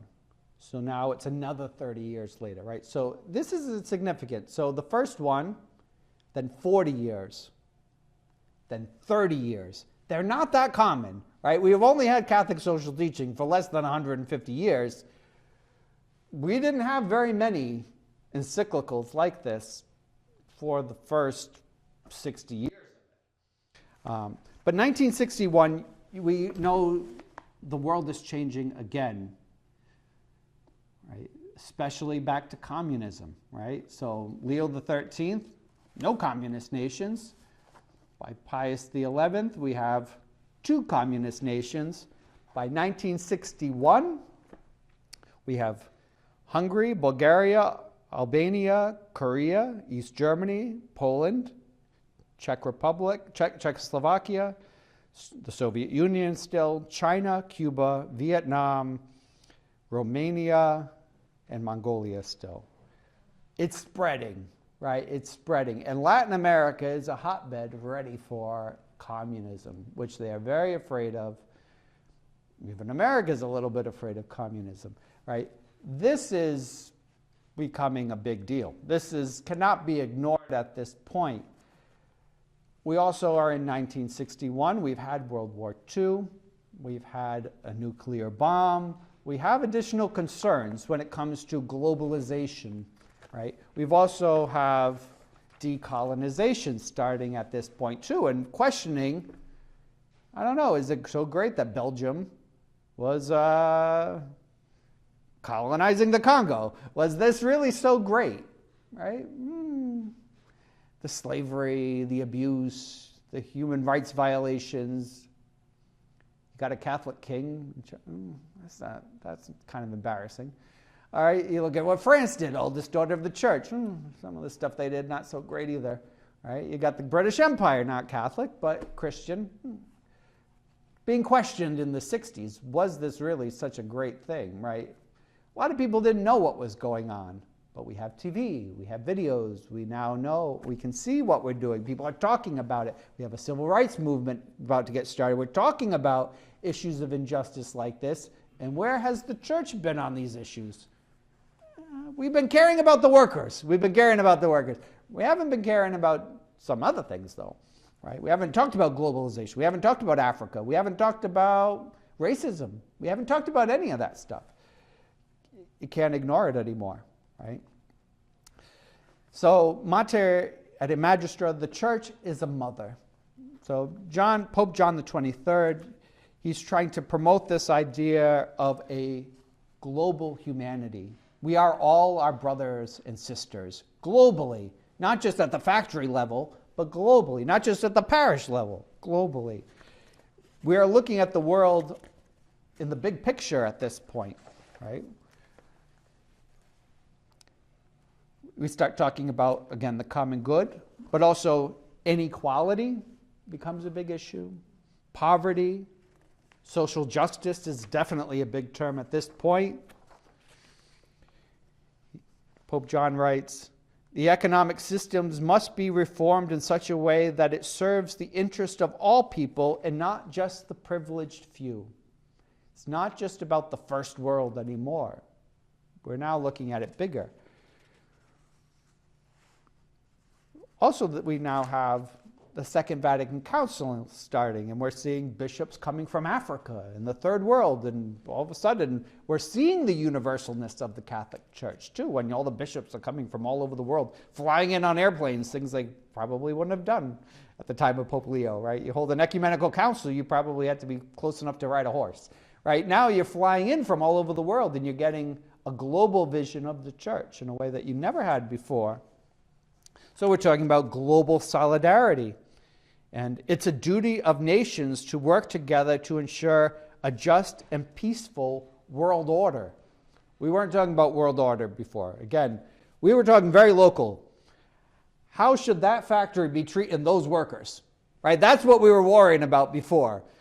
Now we're thinking about, like, what's going on in Somalia? Right?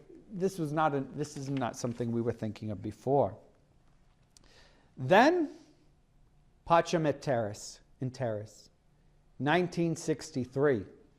This is significant. Again, right? We went 1891, 1931, 1961, 1963. It's only been 2 years. 2 years, we have another social encyclical in 2 years. That's crazy, right? But what do we have? We have Vatican II. That's a big change, right? It's a big change. We have the hippie movement starting up. We have this idea of anti-war movements. Where is the church going to stand on anti-war? Are we pro-war? Or are we pro-hippie? Right? What are we? Right? That's a heck of a place to be. Pro-hippie or pro-war? Right? Oh, I don't know. Isn't there a third option? And this encyclical, this is still Pope John the 23rd, he focuses a lot on the Gospels now, right, which isn't surprising with the Vatican II text. Not much on Jesus, but a lot on, he's still using the Gospels, which is interesting. Not quoting a lot of previous church councils or church authority, focusing mostly on gospel things. It's focusing on the nature of peace. A lot of focus on nuclear war. That is a real big concern in the 1960s, is nuclear war could destroy this entire planet, right? We have all these fallout shelters all over the United States in the 1950s, 1960s. The fear of nuclear war is big, right? They also focus on human rights. He says, economic and social rights are as important as civil and political rights. Every person has a right to work and just remuneration, right? The right to correct payment. What's left out here is the right to private property. You're not hearing about private property anymore. Pope Leo spent a lot of time on private property and natural law. No natural law, no private property. Why? People are talking like communists, and the church is trying to fit in a little bit. How do you talk the language of the people? Nobody's talking about the hippies aren't talking about private property in a positive way. Nobody's talking about private property in a positive way. How do we deal with private property? We don't really address it. We talk more about the rights of workers. We start to sound a little bit more like the communists, a little bit. We're echoing some of their talking points. Very critical of capitalism, not very critical of communism at this point. 1963, not critical of communism. Talks about economic disparities as the source of tension in the world. And then we get to Populorum Progressio, 1967, with Pope Paul VI. This is really an interesting one. I actually enjoy reading it. I don't enjoy reading between the lines. Once you start reading between the lines, all of a sudden it's not as nice. But it's a very notable encyclical. There is no mention of Jesus in this encyclical. There is no quoting of the Gospels. It is talking very secularly about these issues, very practically about these issues. It kind of sees the world as an NGO, an organization to bring about peace and solidarity and UN and type of global peace and stuff like that. But we're not talking about Jesus anymore, right? We're not talking about the gospel anymore. Out of this comes this idea of, well, at the same time, this is 1967, 1968, in Colombia, South America, we have a council of Latin American bishops, and they're talking about these same types of issues, and it's liberation theology. It's Christian socialism. That's what's on the move. Christian socialism. If you can't beat them, join them. Right? It's like you can't get rid of yoga, so you make Christian yoga. Right? I'm not sure that works, but it's an attempt to, if you can't beat it, you find a way to work with it. Right? You can't beat the socialists, so why don't we become a Christian socialist society? I don't know if that works. Right? The first Latin American conference, 1955, was all about evangelization. Very effective, by the way, very effective, 1955. By 1968, they're talking about Christian socialism and liberation theology. Populorum Progressio is pushing the same type of idea. It's not all terrible. Again, I kind of like it. It's actually Pope Benedict XVI, when he writes a social encyclical, he uses that as kind of a model. So Pope Benedict XVI, not exactly a liberal, right? But it's kind of strongly political. The world at this point has quite clearly changed, right? If we think of architecture of 1967, how did we build our churches, 1967? What did vestments look like, 1967? How did the liturgy change in 1967? Right? Things are changing. Why? Well, right? Think of this, the habits of the religious sisters, right? Everything is trying to, in some sense, secularize in order to be relevant. We want to be influential in the world, but in some ways by being very ingrained within that world. Not being separate from the world, but being very ingrained within the world. Leo would not have understood this at all, right? So in this encyclical, the gap between the rich and the poor nations is an obstacle of global harmony and justice. Development is a new name for peace. Once Jesus was a new name for peace. Now development is a new name for peace. That is a bit of a shift. This is a shift in framing. Again, it has good things because we're trying to help out the developing world. How do we create justice for the developing world, developing nations? Maybe we should be forgiving debt that developing countries owe to the developed world. We're trying to be very practical. But thankfully, 1967, that's one mark within our history. Then comes John Paul I, who did not live long enough to write anything. Then John Paul II, right? 1978 to 2005. And thank God for John Paul II. That John Paul II brings back the Catholic social teaching to Christ. He brings it back to the gospel. He brings it back into the tradition. The Communist Manifesto says communism abolishes eternal truths and it abolishes all religion and all morality. That's the goal of the Communist Manifesto. Voltaire said, 100 years from this day, there will not be a Bible on earth except one that it looks upon in an antiquarian curiosity seeker. He said 100 years from now, nobody will read a Bible. That was in 1759. The secularists have not won. The communists thought, we will wipe out Christianity. Well, in fact, John Paul II helped to wipe out communism. They thought the church was weak. What will the church do against communism? Well, ask John Paul II and Ronald Reagan what they will do about communism. They will tear down that wall, right? And they did, right? And they did. So 1979, right, 1 year into John Paul II's pontificate, we have Redemptoris Hominis, where he focuses on human dignity in the light of the incarnation of Christ. Right? Now we're going to talk about social justice in the light of the incarnation of Christ.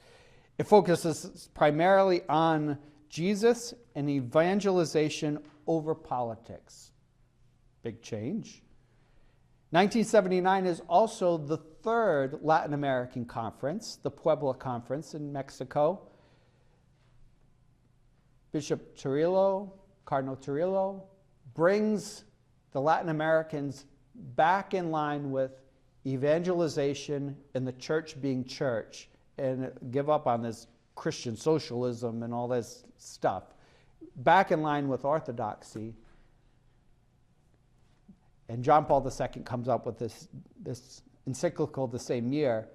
This is a decisive moment in the church. We could have gone the way of the world, right? And I don't think Paul VI went the way of the world, but we were heading in a direction that could have been very worldly. And John Paul II brings it right back to the heart of the matter. I have some pictures. You can't really see it. But if you think of John Paul II, I'm sure people are pretty familiar with John Paul II. But what a guy, right? What a guy, right? If you think of the John Paul II, even his crest, when you compare his crest compared to previous popes, most popes' crests were castles or phoenixes or the Seven Hills of Rome or some like noble family thing. Does anybody remember what John Paul II's crest was? It's the cross and M, right? Mary and Jesus. Brings it all the way back to Mary and Jesus, right? He's the last of the popes to still have the triple tiara, right? The triple tiara on his crest, although he never wore it. But he changes it, right? If we think of the vestments of the popes previous to John Paul II, covered in gold, covered in robes, gloves, rings, slippers, right? Being carried out with ostrich feathers. I love it. But John Paul II, a little bit of a different type of guy, right? What type of guy is he? Well, he kind of picks up with Paul VI, like Paul VI met with the Archbishop, Patriarch Athanagoras, like meeting with the Orthodox again. What does John Paul II do? He spends his pontificacy flying around the world, seeing every type of Christian there is, right? Every type of Catholic there is, going to every country he can go to multiple times, right? He is a man of the world trying to bring peace, trying to build relationships. He does not hide within the walls of the Vatican. He goes out. To me, very much in the spirit of Pope Leo, right? As the world is closing in on us, what are we going to do? Close the doors? No, we kick the doors open and we go charging out there, because if the truth is the truth, we have nothing to be afraid of. That's what John Paul II does. Not to pick on any of his predecessors, but you got to recognize greatness when it's there, right? There's greatness. Right. Then he comes up with Laborem Exercens, 1981. Now we're 90 years since the first one. And it's about the dignity of work, right? This is, again, an important one, because if we're talking about the dignity of work, it's, again, a little bit like Pope Leo, right? Pope Leo was, how should that factory treat its workers? How should that workers treat that factory? He's talking about people, right? What is it like not to have a job? What is it like not to be able to feed your family? What is it like to come home and tell your husband or your wife that, you've been fired and you can't pay the mortgage this month, right? We're not talking about global peace, right? We're not talking about like, oh, what's happening in Africa? It's good what's happening in Africa. We need to talk about that, but he's bringing it back to the person, right? He's bringing it back to the individual. He says, work is a fundamental dimension of humans' existence on earth. Now, this is where John Paul II makes a major, major turn. This is 1981. If we go all the way back to Gregory, Pius IX, they were very upset that the world has changed and the church was no longer the center, right? They were fighting, trying to reclaim the power of the church, right? Leo kind of, calm down, right? It's going to be okay. John Paul II takes a bold move. He doesn't say it outright. Many people noted it. He has baptized capitalism, in a sense. He calls it democratic capitalism. The best system for which the church can exist under, democratic capitalism. Right? Well, democratic capitalism doesn't have the church in charge of the thing. Right? If you think of we're in a democratic capitalist country, the church isn't at the top. He's accepted that.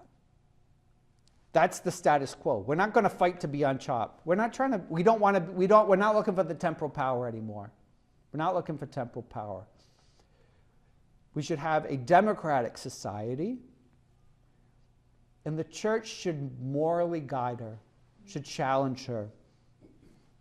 Right? If the church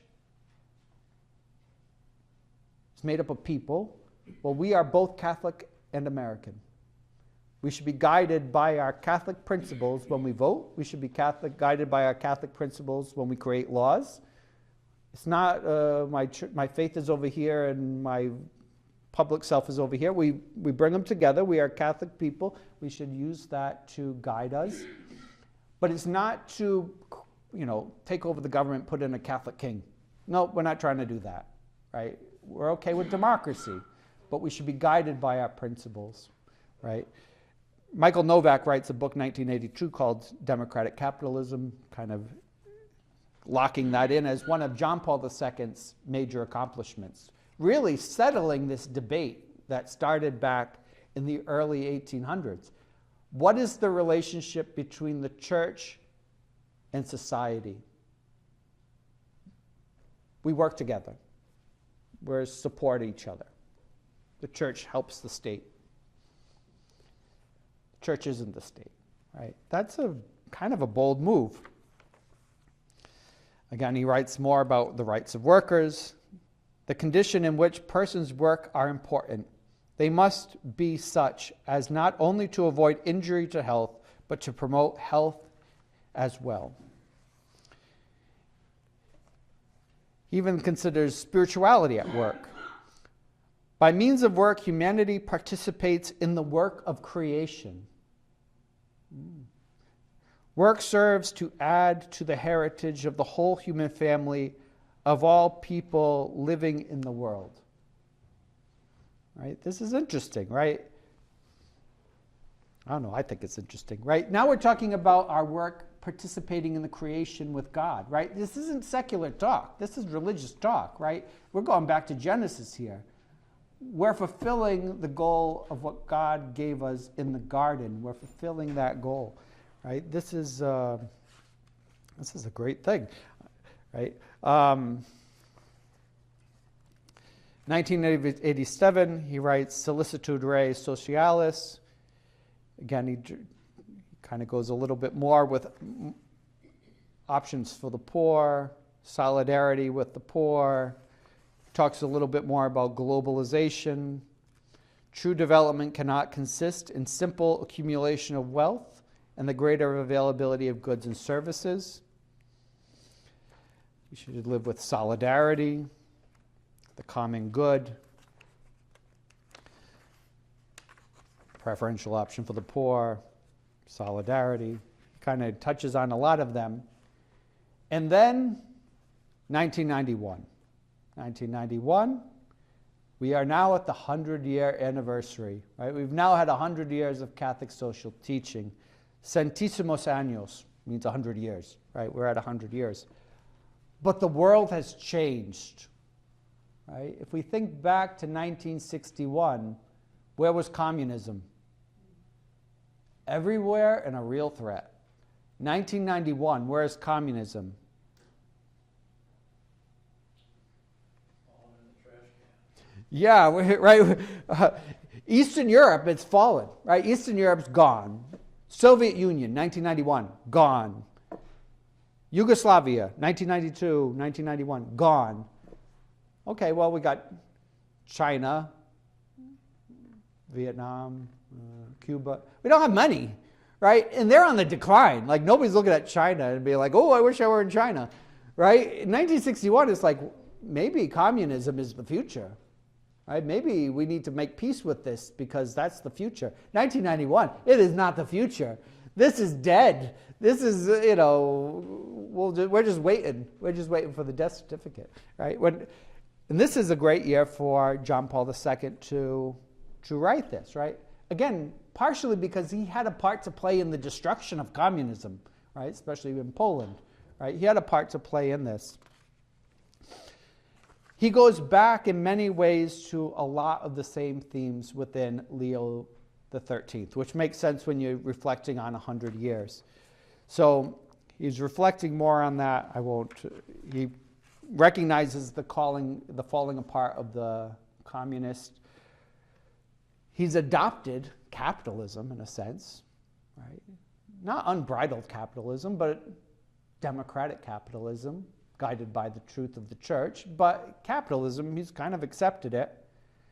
He then talks about meliorism, which I think ties a lot into with what we're dealing with today. I think this ties in well. Meliorism is this idea that we improve society step by step, but not through revolutions.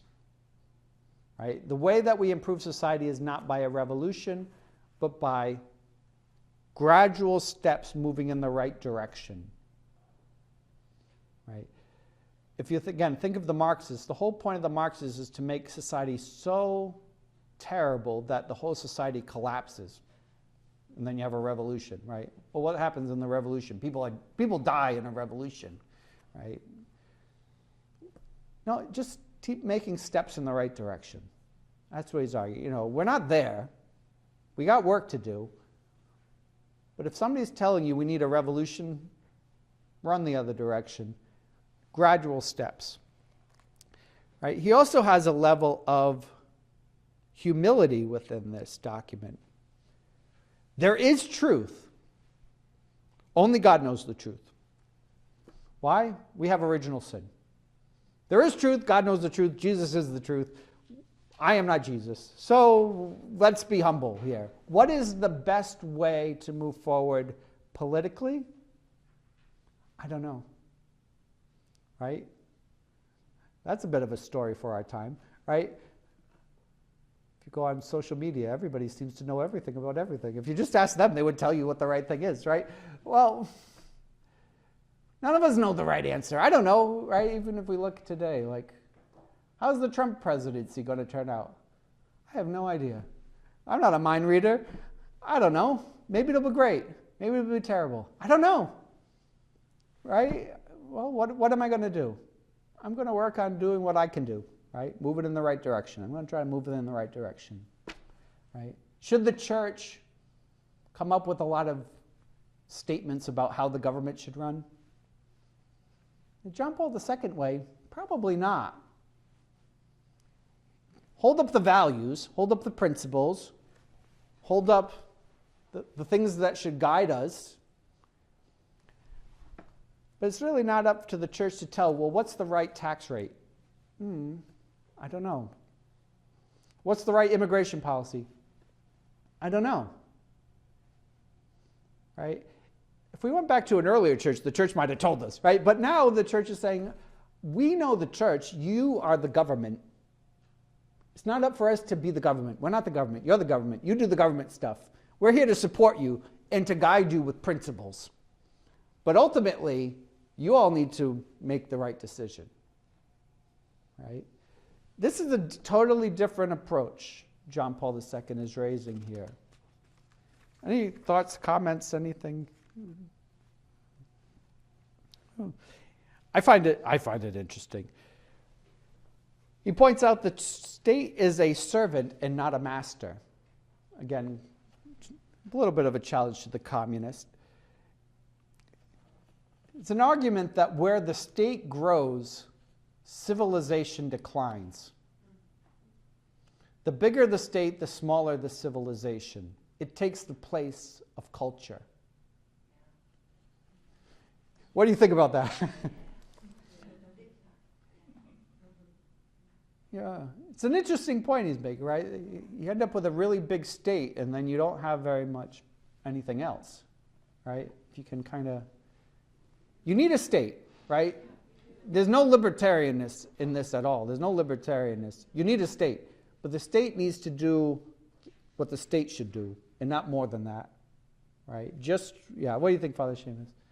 Well, what's interesting to me is that it's also the corporation too, right? To your point earlier, when the corporation becomes too big, it also can, like when you think about when it becomes monopolistic, or like now we have these massive like BlackRock kinds of holding companies that own, I forget what percentage of the, it's just insane. Nearly the whole grocery store. It's like where you have, and that also becomes really civilization stilting. And I think the real, it's interesting on the both extremes, big, like, so communism, or the state becoming massive, and the corporation becoming, kind of a free market in excess. You have basically the same phenomenon, which is, it basically sucks all the air out of the room of a society, and to it's interesting, I don't know if you're familiar with Nesbitt, as a sociologist, but he wrote about this in the 60s, but he wrote a lot about how it destabilizes society when you end up with basically two entities of the state and then the lone individual. And all the intermediary institutions, when we talk about solidarity, or not solidarity, but it was subsidiarity, they all get wiped out. And it's interesting to me that a state we've seen, like, even, like, how long did China really end up staying communist? It became, now it's capitalist communist, right? Like, Yeah. and then it's similar in the sense of in a free market society. How long do the companies really decide to not take over the state? If you allow for unrestrained capitalism, pretty soon they decide they're going to take over the government because they want to basically run they want to control all the regulatory agencies. So once you, and I think this is really going to be I don't know, it's the real question of modern post-industrial society. I think the church is, like, we're all trying to grapple with, how the heck do you govern this? Yeah. Because inherent within the Industrial Revolution and now technological advances even beyond that, you see the centralization of wealth and power.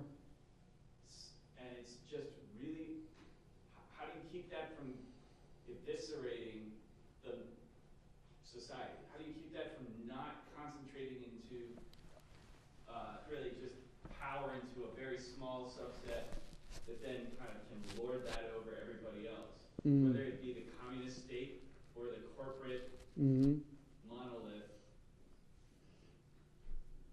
I don't know that we have an answer to that, right? I mean, because the church is like, well, we don't like communism, but you can't do free market capitalism, and they both kind of do the same thing in the end, which basically wipe out human dignity.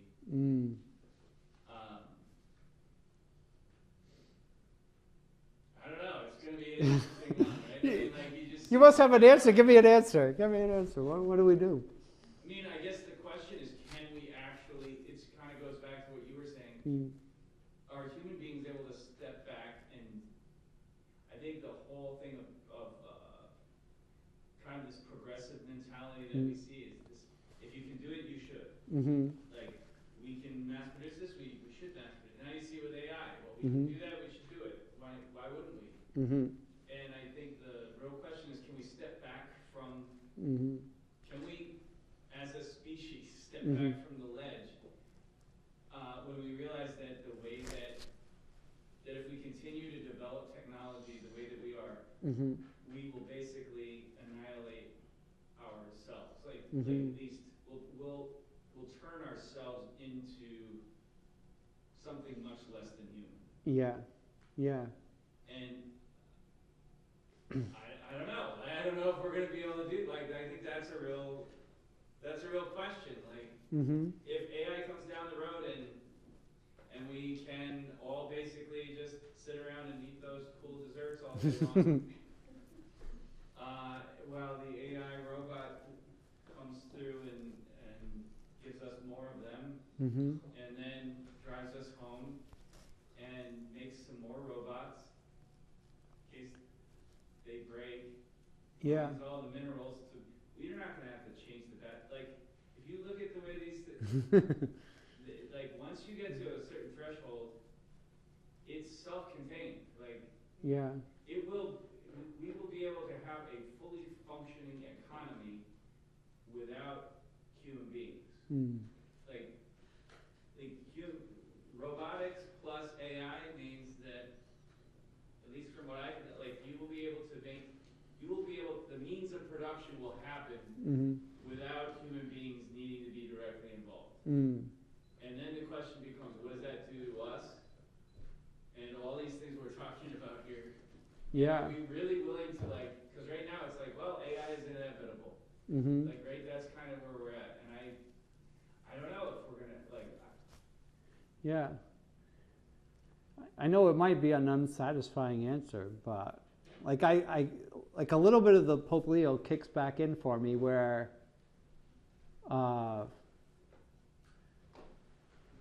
like Marx and all these people, like they're so interested in economics, and Leo at the end of the day is like, yeah, we should act well, we should treat each other well, and right, and we're responsible for it, but ultimately we're responsible for our soul. And ultimately, like, the world will do what the world does. And what am I responsible for? Me, my family, my neighbor, my community, and right, I hate to say like it's so hands off. Like we should be fixing it, but like I don't. There's some elements like you can't fix everything, but I don't know. Well, There's being faithful as a person. I don't know. I mean, isn't AI is basically machine learning, getting more and more sophisticated, Mm. but it's soulless. Mm-hmm. It doesn't have any of that. Mm-hmm. That's the whole point of the church, is to interject those principles into the lives of human beings. Yeah. In some way, we have to encourage that, enhance that, as the church has done for 2,000 years. It's dealt with change all the time. Granted, the change is much faster and has more serious implications. But at the end of the day, isn't AI still basically a machine Mm-hmm. that can do a lot of things and a lot of damage, but it still has to be created and maintained or destroyed by human beings? Mm. Mm. It will be interesting. It's interesting to me, we really haven't said anything about AI as a church. Yeah. Well, other than Switzerland, where they made an AI priest for hearing confessions. Did you see that? I think it was Lucerne. But I think that the church has yet to really speak about it. I'm not sure the church is even really I don't even know that. I had an interesting discussion with there's a group of priests we get together, there were 5 of us get together every month, and AI came up. And what also became clear to me is, like, I think I grew up in high school were the first personal computers, right? That's like, so I grew up I've grown up with computers. Mm-hmm. And I think that most of the older generation of clergy just can't get their heads around some of what's going on. And some of us who are a little younger, it's interesting, even just in that group of priests, the ones who are a little older, it's like, what are you talking about? And even if people really haven't been engaged in the tech world, but I think this is a little bit different. And one of the implications is, I think it could be a lot worse for people than a lot more dehumanizing than we realize. Well, it's like I don't think we've even like, for example, I think within the next couple years, vehicles that are unmanned will be much safer than those that are driven by human beings. Right? So then what happens when your insurance goes up significantly if you choose to drive? And maybe to the extent that it becomes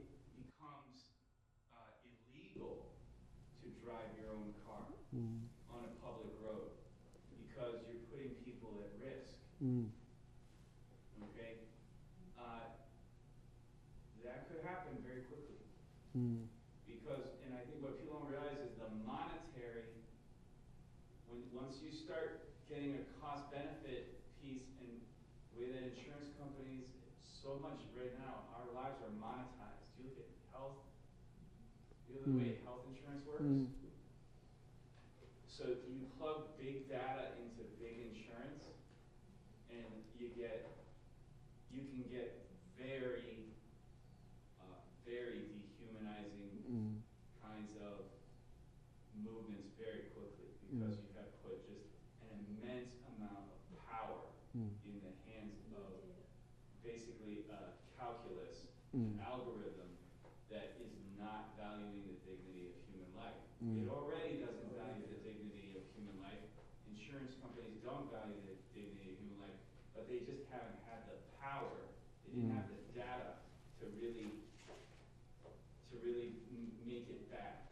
But when you start, AI gives an incredible amount of power to some of these different companies, and it gives an incredible amount of power to companies and an incredible amount of power to governments in a way that I don't think, we have never seen that kind of concentration of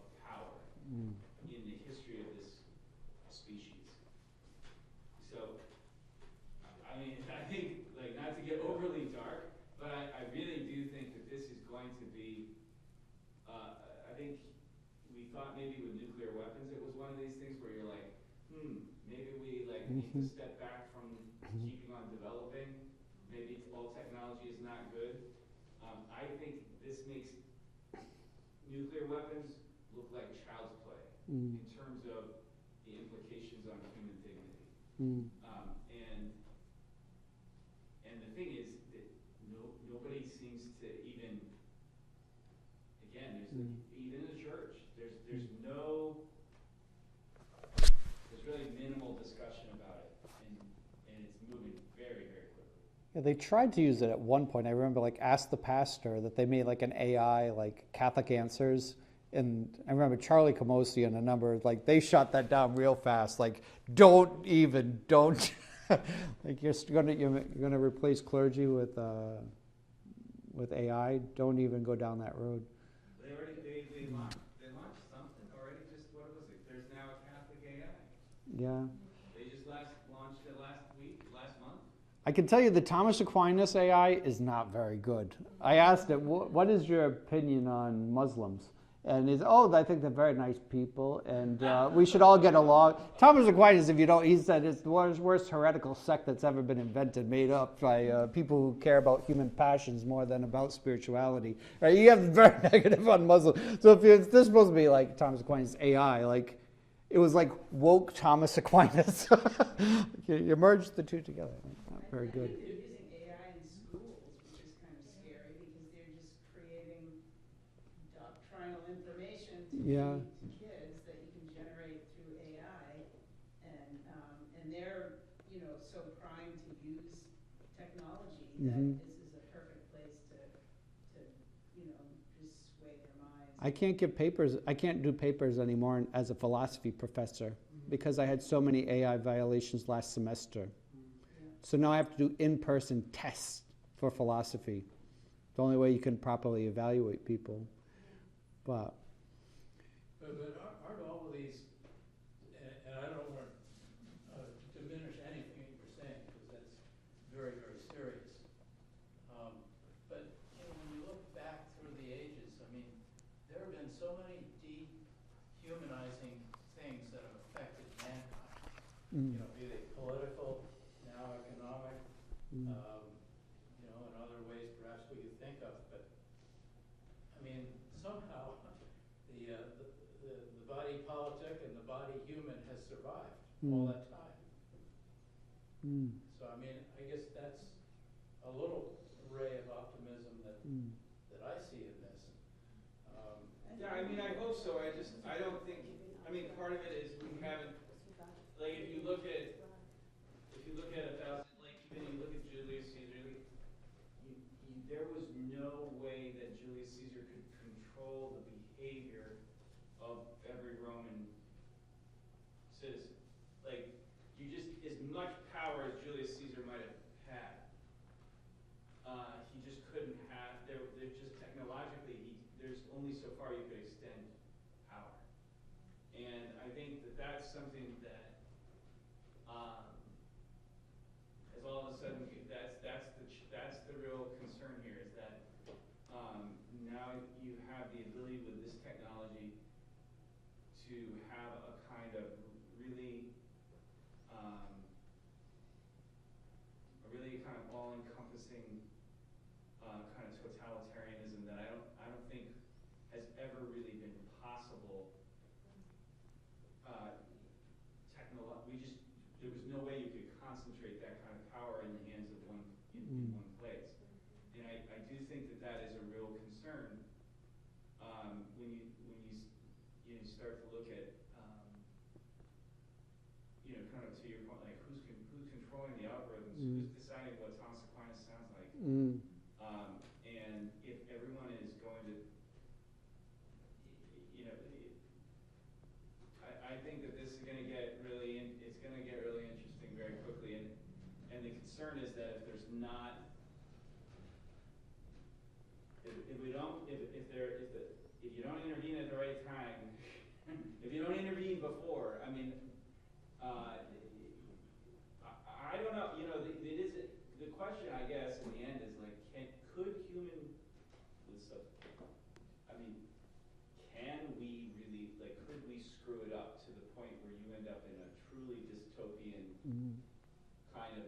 scenario similar to, like, I don't know if you've seen the movie The Matrix, where you basically end up in a scenario where you have effectively, you've effectively taken yourselves down a road that you cannot escape from. But you're kind of already there, in the sense, when I went to MIT, there were only 2 classes in artificial intelligence. And when you told your friend you're taking those 2 classes, they laughed at you like you were saying, you're studying unicorns. Yeah. You know, it was so fanciful. And it's come so far so fast. And And- now just the information gathering that goes on, But people don't even know. But to Father's point, there's a side of this that isn't really getting much attention. There's some papers, beginning 2 years ago, coming out of MIT, that are saying, okay, AI, as somebody said here, it's all executed on computers, written by coders. We're now in an era, and these papers are documenting it, where the machines are networked, and they're able to write their own code. And the code they're writing is not comprehensible We don't even to understand it. a human, but only to the AI machines that are generating it. So they're kind of already in their own movie, so to speak. Yeah, that's what ChatGPT, it learns from what you put in. Right. So everybody's putting all this stuff in, and it learns that, and then that's the answer you get. But that's the content they're working from. These are algorithms and program languages that are only accessible and workable by AI machines. So it's a separate realm. Did you see this, Gary? They had 2 AI, it was two AI engines. I don't know what the engine, That works. bot, whatever it is. So they had these 2, and they were asking one. They were trying to do travel negotiate. It was about setting up travel arrangements, and one was acting on behalf of the person who wanted the travel arrangements. The other was representing the place that. Well, so they connected. They're just kind of like speakers, and the one says, "I'm looking for this." Oh, da da da, and it says, "Well, why don't we just switch to whatever the thing is?" And it's like, like all this. They like can communicate. Like they go into their own language. Like. Okay, and the thing is that I don't think people like realize like where this is at and what this, and part of the question that I have is what does this mean? What does this mean for us? Like what is this, and what does it mean for? What does our faith have to say about this? Because I got in an argument with Avery about this because I was like, if I could have a robot clean the church, you buy a humanoid robot for $20,000 and it can work 10 hours a day.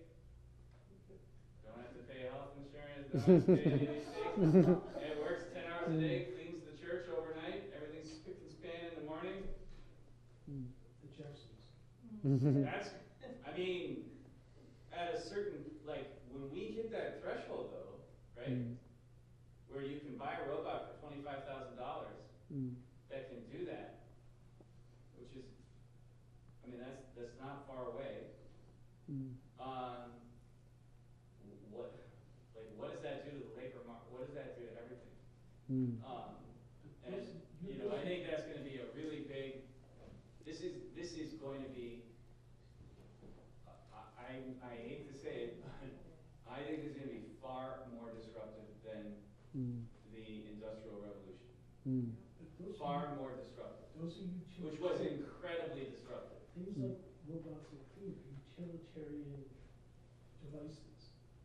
The fear is what happens when you get a society of thinking machines that may have little or no regard for us. Gary's working as a science fiction writer on the side. Oh, and Gary, you have. I mean, this is your field, right? I mean, like you know this stuff. I mean, I knew it years ago. Yeah, I mean, with neural networks and stuff like that. Back in the early days of the internet. but I have friends that do it as, their focus. Mm. And had, had a couple terrifying conversations. Mm. They say, your world is already different than you can even imagine Mm. with the technology that exists today. And you don't know who controls it, you don't know who's building it. I don't think the assumption is we're not the country furthest ahead in the technology. Mm. Their principles may be vastly different than ours. Mm. And there's been one study, I haven't read it, but I've heard of it, that said that they were able to essentially manipulate the AI engines to basically acknowledge that humans should be killed. Right. Now, I don't know if that's true, but it's just manipulating algorithms and seizing essentially dominance over, who the master coder is. Mm. Challenge too is that it doesn't care about the truth. I know Father, yeah, like Father Anselm Ramslow, he's at the Dominican school in Berkeley. He's talked about this and he calls it a philosophical term BS.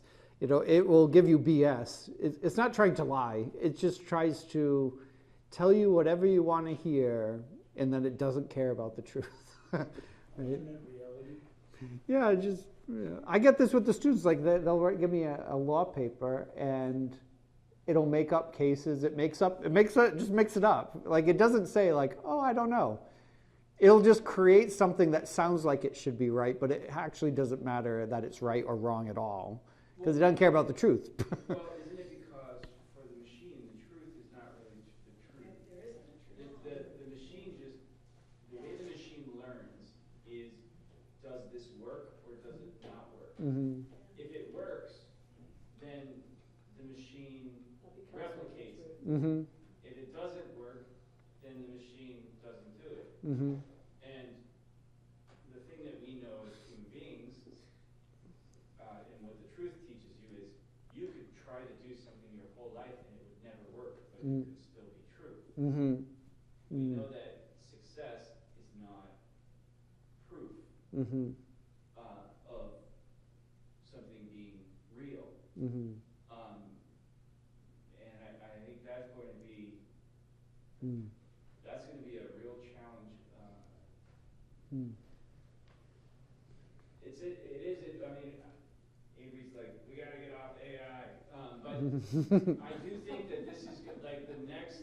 I would not be surprised if the next, whatever it is, not Synthesis, what is the next anniversary here going to be? 2031. Mm-hmm. It would.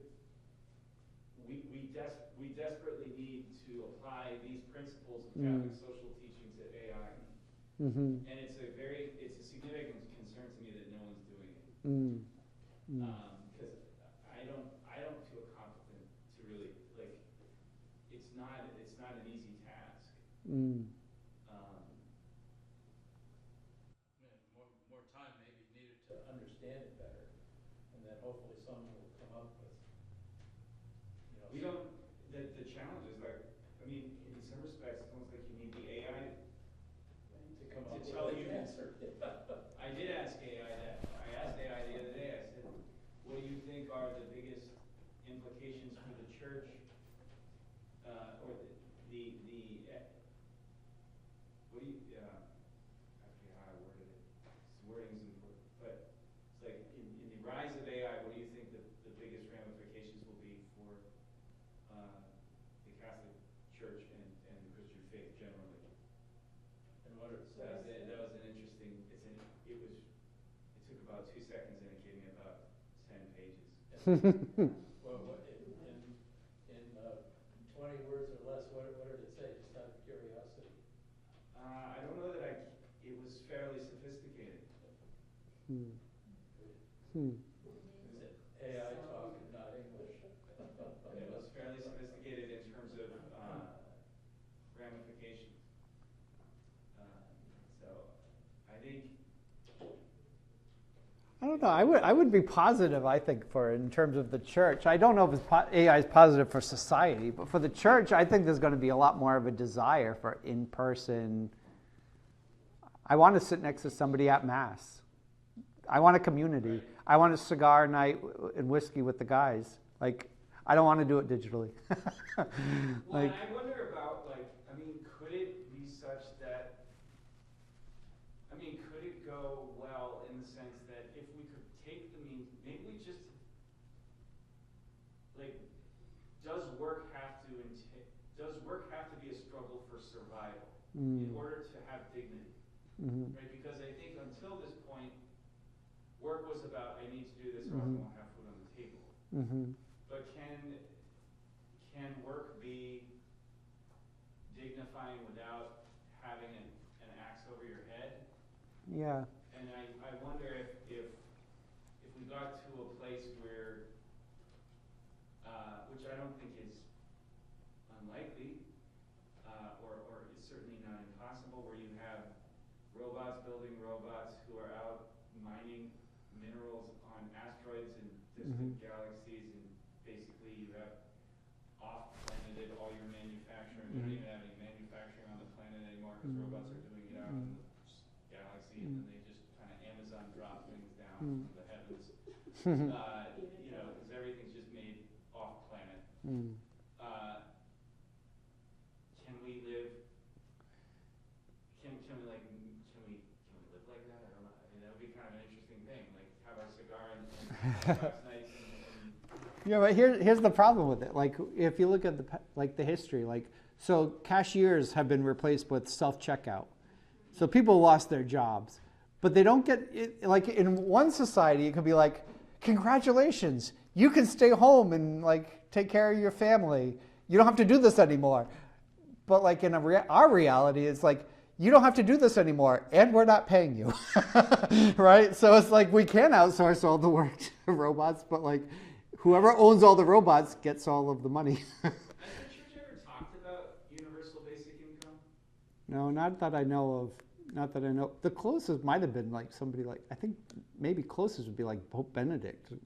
Because Pope Benedict, I know we didn't talk about him much, but he is not a capitalist that much. You know, he's kind of an old school type of guy, which doesn't make him a communist either, right? But kind of like, yeah, that you should have a really strong state that's controlling stuff. That's kind of a Pope Benedict approach. But whenever you have big government, though, you have the who decides problem. 'Cause Yeah. it takes away free will and human dignity. And it also tends to sort of put everybody in boxes depending upon the characteristics that the government decides. Like, Yeah. you're boiled down to your race or your gender or your age or whatever. That's right. And, Big data's just gonna feed into that. And data, Yeah. yeah, it just feeds into it because the model that's created is the data that's collected, and so then you get boiled down to the data that's collected. Yeah. Whose needs are being met. Yeah. The It problem, becomes the though, is, like, Leviathan. how do you deal with big corporations, which are not much better? Like, which is the worst evil? Big corporations with big data or big government with big data? I mean, at least in theory, with big with big corporations, if the government is accountable to the people, then at least the people have some way of keeping the corporations in check. Whereas it's hard to keep the government in check if the government gets too much power. But if the corporations are But- running the government. Well, this is the problem, right? Is Yeah, now we've which got is this. where we're going now. This is what we've got now, and I don't know if that's the challenge for me. Is like, I think it's going to be. I don't know. It's going to be interesting to see if we can keep subsidiarity. That's going to be the real question. Can we keep? And that was what this like in this book he was talking about his contention. What the heck is his name? The author I just mentioned.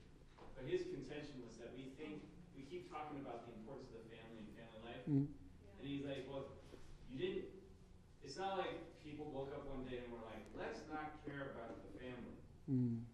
He said the reason that family life deteriorated is because the society undermined everything that made the family important. If you look at the way life was prior to the Industrial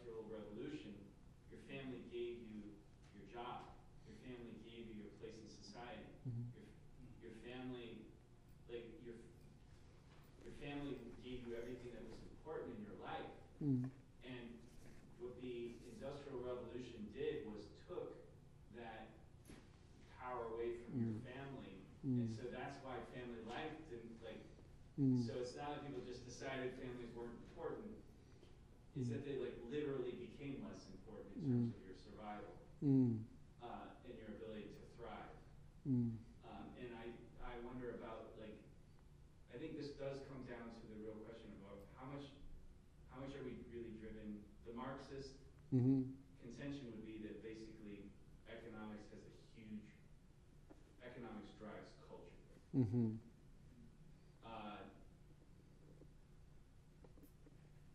And that's actually the capitalist approach too. Economics drives culture.